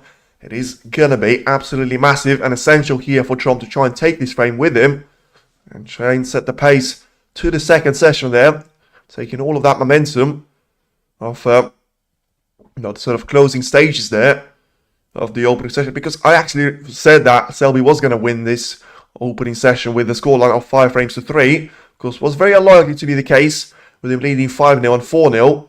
But now, with Trump taking 2 of those frames away from Selby, he certainly has turned into mission possible there for Judd. And it is going to be the final frame of the session. I mean, where do you start to analyze this if you're a coach of any one of the players on the mental or the technical point of view? Because the opening 2 frames probably should have been won there by Judd. But what a nice little red that he's managed to find there. Brilliant stuff by Judd Trump. And that's exactly the start that he would have liked to see, as long as he finishes on the green. And that is super unlucky, because anywhere but there, and just a couple of less millimeters there, well, a couple of millimeters to the right, and he would have been able to get through to the green. And instead he has to sacrifice that pot to just being able to claim 1 point there and give the turn back to Mark Selby. Of course, probably the only positive there for Trump is going to be the fact that even if he actually had that green potable into his own pocket, he only would have had 2 more reds to try and work with. But of course, 2 more reds to be having is a lot better than, well, to have none of them at all, which is going to be the case there, because I don't expect Selby to give any of those points away to Judd. And, well, he was quite close to doing a repeat of Trump in, I think it was the previous frame, of having a bad escape from a snooker and leaving a red over the right corner. In the end, it's way too close to the cue ball, and also not having the angle to try and pot it into the right part of the table. Trump just trying to get the cue ball onto the left-hand side of the table and diagonally lined up in behind the yellow. So playing the shot nicely, having the cue ball quite close to the ball cushion as well as he goes back to his seat. And back to Selby it goes. Well, I think the points from Mark Selby that you have to make as a negative reference probably is going to be the fact of, I think he has taken some of those reckless shots when he was 5-0, 4-0 up, and that has allowed Trump to build some sort of momentum, as I say, have breaks of 75 and 70 points previously, to add up to the break of 68 points, which he had in that frame before. Well, he's got a couple of reds lined up now into the right corner for him to try and potentially play here. Is he going to be able to take them? No, he won't. Once again, misses this red. Is he going to leave it away, though? Don't think he will. Unless Selby will go for the long shot now into the yellow pocket. And, well, that long pot success doesn't seem to be coming back to Trump now, because I think it's 3 on the bounce that he's missed. And, yeah, you can see the stats now. 30 plus break 5s there for Trump. Total points for 170. Highest break, 105 points scored. Average break when he's been more than 2 pots, 46.4. 1 century break. And, well, I mean, Selby's going to take this red into the yellow pocket. It'll be probably pot of the match there for him. But he wasn't able to take it now. Well, putting quite close to reaching the left middle zone, but of course not cuttable from the lower part of the table. He was always going to try and leave the cue ball for the black, for him to try and have a chance of starting a little break himself. Something that he wasn't really able to do in the previous frame, scoring just 7 points after missing the black into the right corner.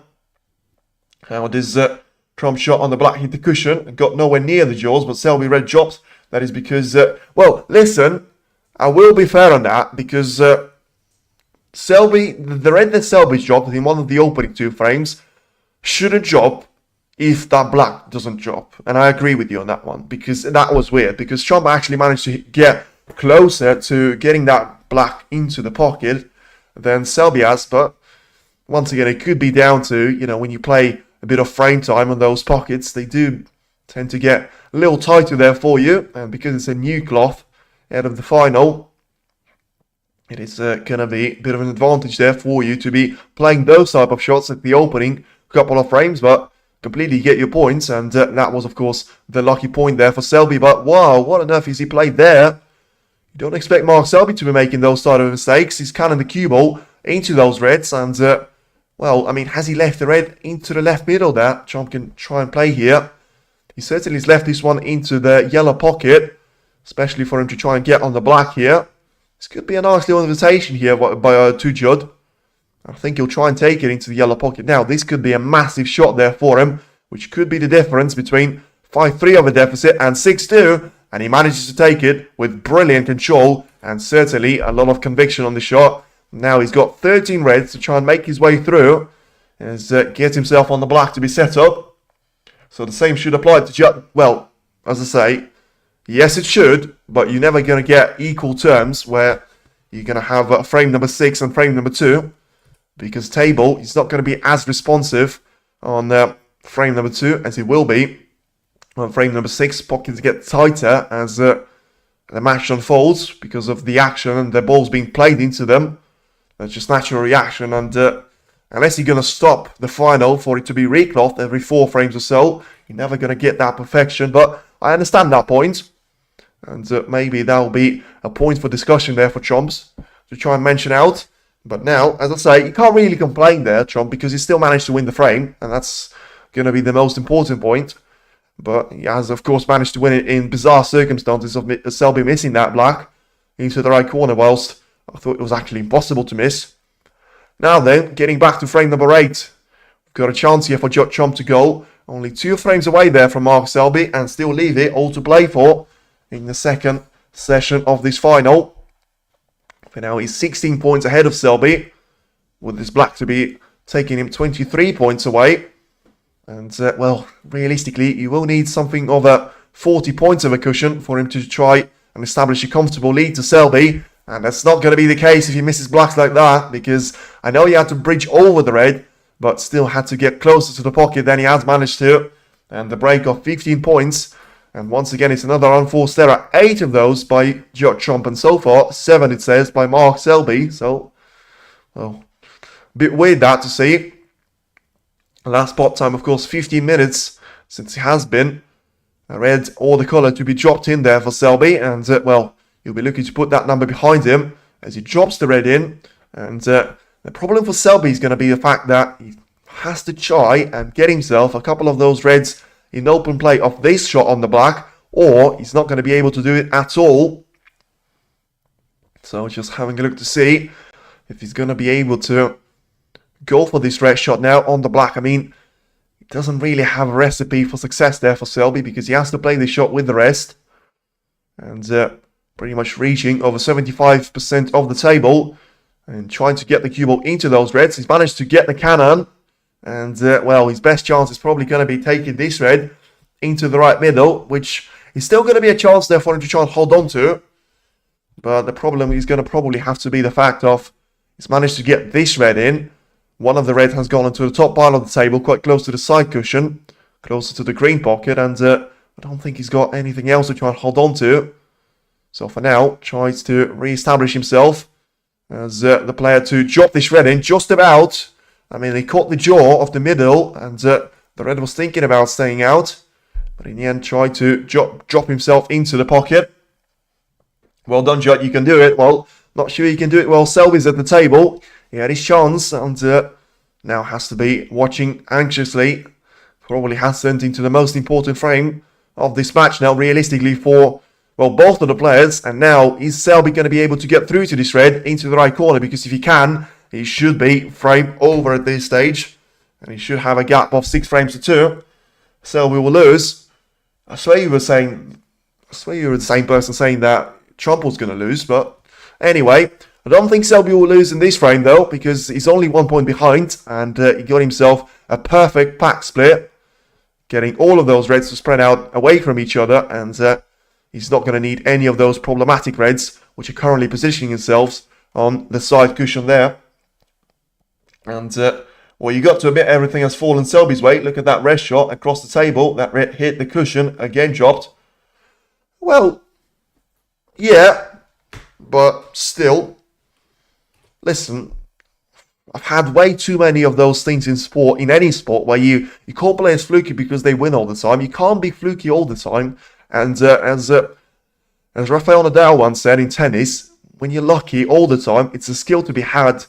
And if people call me lucky, but I've managed to win all the tournaments that I've had and have such a successful career, maybe then I am lucky, but maybe I've actually tried to exploit that luck to go in my favour. Same with Selby. You can't be a multiple-time world champion to be winning Champion of Champions with such great conviction against the world number one, and now for him to be approaching on his 6th frame win against the world number one, the defending champion. Some things have gone in his way, and I think that he could have had a very different frame had Trump managed to get the cue ball under control slightly more and get himself lined up for the green after a brilliant opening red.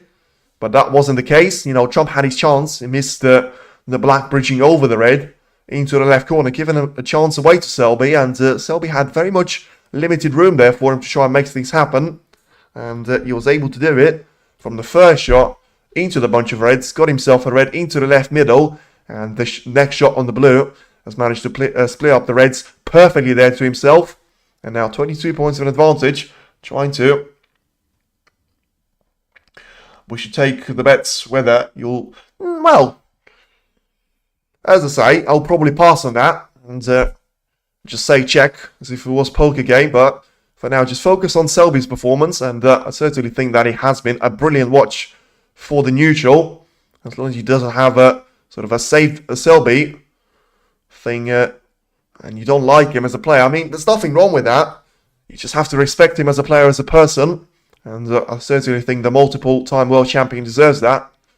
You know, he didn't really play a game which has seen all of those frames to be over 40 minutes. I think he's had a decent campaign coming over to this season. And as I say, probably third best player at York this week, but he's managed to step up his game massively. He had a couple of misses in frame number 6 and 7, and it looked like once again he only needs one chance now to try and run away from Trump, because he's about to set himself up for a 38 points of a gap with 59 points at the table. He needs 2 more of those reds to be taken with expensive colours, and it will be the last that we've seen of Judd Trump. And the frame that Judd Trump probably still had to win to get himself level on terms there in terms of having a chance of winning this final. It doesn't look like it is going to slip away from him, although Selby's not over the line quite yet, and we've seen it with Trump where he was setting himself up for a frame ball in frame number 4, of course the last frame until the mid-session interval, and he was unable to take that frame ball away. Let's see now if the same is going to happen to Mark Selby as he takes the blue into the left middle pocket. And once again, if you're going to criticise Selby, criticise Trump for this miss on the black, because it was the black of the spot. I know he was bridging over, but he still had no excuse not to drop that black in. And Selby will win 1000%. Believe me, everyone will love Selby. If he didn't beat Ronnie in 2014 world champion in the past, that's the only reason I hate Selby. Well, as I said it before, that was the first match that I've actually ever seen. And me being a Ronnie fan, I'm not going to say that I had an extra bit of love there for Selby. So it's a good point, but I think there's a fine line, of you can dislike some players, but you also have to show them the respect, because even if it's your opponent, you have to respect them to beat them. And I don't actually think that Selby has done anything in his career which will sort of make people feel that it's justifiable for him to hate him, and especially with having such a nice performance today. As I say, trying to take his game to Judd Trump. I don't think that he was trying to drag the safety play today. And he was able to get himself into a 6-2 of a cushion, barring Snookers now, with him taking the 8th frame away from Trump. And all bets welcome. Well, listen, that's fine. And we'll probably leave that for the second session. And let's see if it is going to be a comeback for Judd. Because right now he's ahead by 50 points, 43 on the table. So probably still think that Judd will come back to the table now for a couple of more shots. If Selby's unable to make this red into the green pocket. And play this one with backspin. And well, he's going to have the red to stay out. So let's see if Chump will come back to the table. I think he will. I think he has to. There being two snookers. I did criticise Trump. I said he hasn't turned up today. Well, that's probably a bit of a overwhelming criticism. I think he's been struggling to actually find some sort of form. And still think that he has turned up on, well, certainly some of those frames. He was just unable to get himself over the line. And therefore, Selby was able to produce some brilliant snooker to get himself to steal those frames. And he managed to get it. He certainly got it while talks. Now 50 points of a difference for Mark Selby to try and hold on to, getting the cue ball once again for the lower part of the table. So a bit of a safety play now for us to end this first session on. As back to Chump it goes. I mean, at this stage, he probably can't go for a double. Match time has gone over 150 minutes now.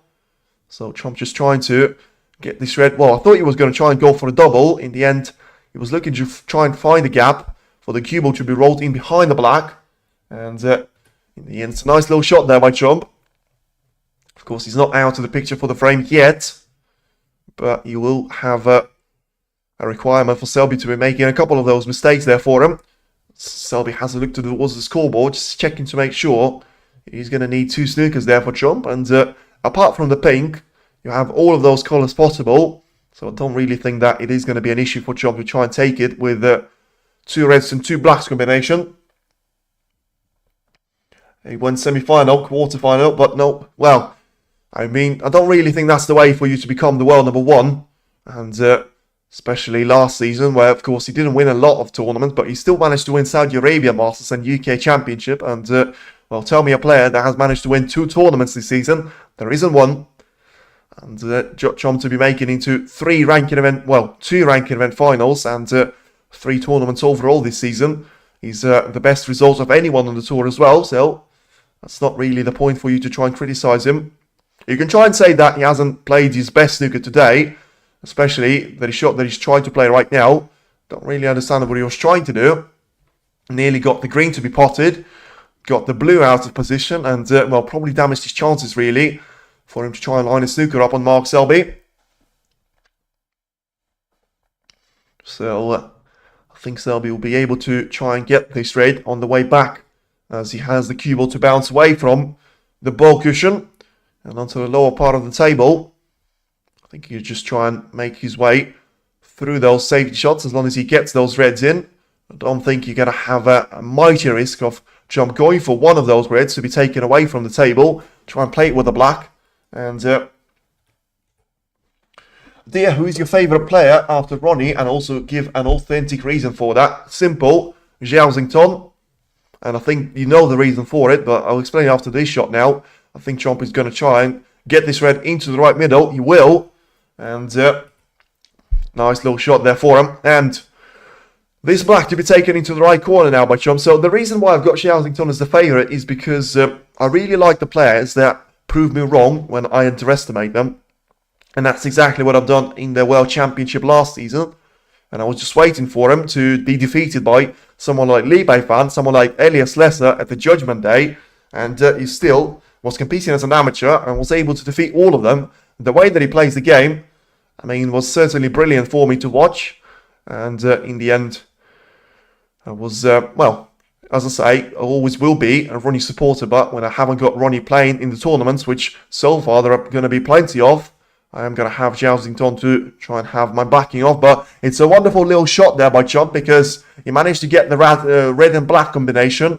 And now he's behind by 42 points with 35 at the table. With the way that he's managed to get this cue ball in behind the brown and also just getting this red so close to the black. I mean, it's a brilliant chance there for Chump to get those two snookers out of the way if Selby misses the first attempt. Because he has to try and play with power. That way, you can try and catch the black if there's going to be a genuine attempt to hit this red, which you probably would expect there from Selby, because I don't think he's going to give anything away cheaply, even those 4 points, and it's a decent effort, but yeah, he's going to have the cue ball to cannon away from those reds. So it's the first snooker found. He only needs one more there with Chomp, being 38 points down, and technically he can try and win this match there if he manages to win this frame here and produce a massive steal here of Selby. With this red being so close to the black, but I think you'll try and have a look to see if he's going to have any of those colours to be set up. Oh, one thing that I've completely forgotten about, of course I haven't got the audio on, it is going to be free ball given away here because Chomp can't get himself through those reds here. So this could be a massive point for Chomp here, especially. I mean, he was trying to get the cue ball to go onto, well, slightly closer to the brown there, but in the end he was unable to do it. And he can try and go for this brown, of course. I mean, technically, the green will do the job there for him, because if he gets the green into the left middle, which probably is going to be his best chance of dropping the colour in right now, he's going to have a chance of, well, I mean, has he underrun for this green? I think he has he managed to hit this one, and it will be a handshake. Yeah, he has underhit this one, and Judd will be fuming with himself because that could have been a chance there. But in the end, Letitia, it's not quite going to be go-to 3, and it is going to be a 6-2 advantage for Mark Selby to try and take into the second session. The UK Championship is not quite over just yet, but it is massive advantage Selby. Once again, a little tradition with a short overview. You have to give massive credentials and massive credit to Mark Selby for the opening 2 frame wins, because both of them were dominated by John at the early stage of them, and Selby, especially in the first frame, that magnificent 70 points of a clearance that he's managed to produce after being 50 points down. Brilliant, especially with all the reds that he had to go through. That blue onto the red transition was perfect, and well, a bit of stats for you. 385 total points scored by Judd Chomp, 540 by Mark Selby, 108 balls potted by Chomp, 151 for Selby. Pot success, Selby has advantage of 91 points over 89. Long pot success, slightly worse there for Selby, 27% and 46 for Judd. Safety success is actually better for Judd Chomp's point of view, 80% over 72%. And the highest break in the match, 75 points for Chomp and 105 for Mark Selby. Having a break of 97 points to go with that as well. And, well, listen, it was a great performance there from Selby, and it looked like it was going to be a bit of a revival for Judd Chomp's point of view. And Selby's an animal, he certainly was. And Chomp does need to wake up fast in that second session, because if Selby's going to be able to get his first frame on the board of that second session, once again, it's a 5 sort of frame advantage restored there from Selby, and there's no coming back from that point, you would feel. But for now, Judd Chomp is still just about in this match, especially with him being the reigning champion and the world #1. He could still try and come back, but the steals that Selby had in the opening couple of frames, and if you add up the brilliant clearance that he had in the 97 points in that frame number 3, a bit of a waste of a shot on that 68 points of a lead from Judd Chomp's point of view, where he was having that red to try and play it into the right middle. He was unable to make that one stick. He left it over the pocket because he missed it by so much. And Selby produced a brilliant break of 73 points or so to get himself a 4-0 of a gap. He was able to have that extended to 5-0 after another dodgy performance in that frame by Chomp. And, well, 2 good breaks there of 70 and 75 points by Judd Chomp has actually narrowed that gap down to just 3 frames of a deficit. And in the end, it was quite a lengthy frame of frame number 8. It looked like Chomp was able to get himself into a decent position there, trying to reclaim that snooker back. But as he was unable to do it, he was going to have a chance there for him to try and have one more snooker lined up on Mark Selby. But as that wasn't the case, he wasn't able to roll the cue ball with enough power there to actually hit the green.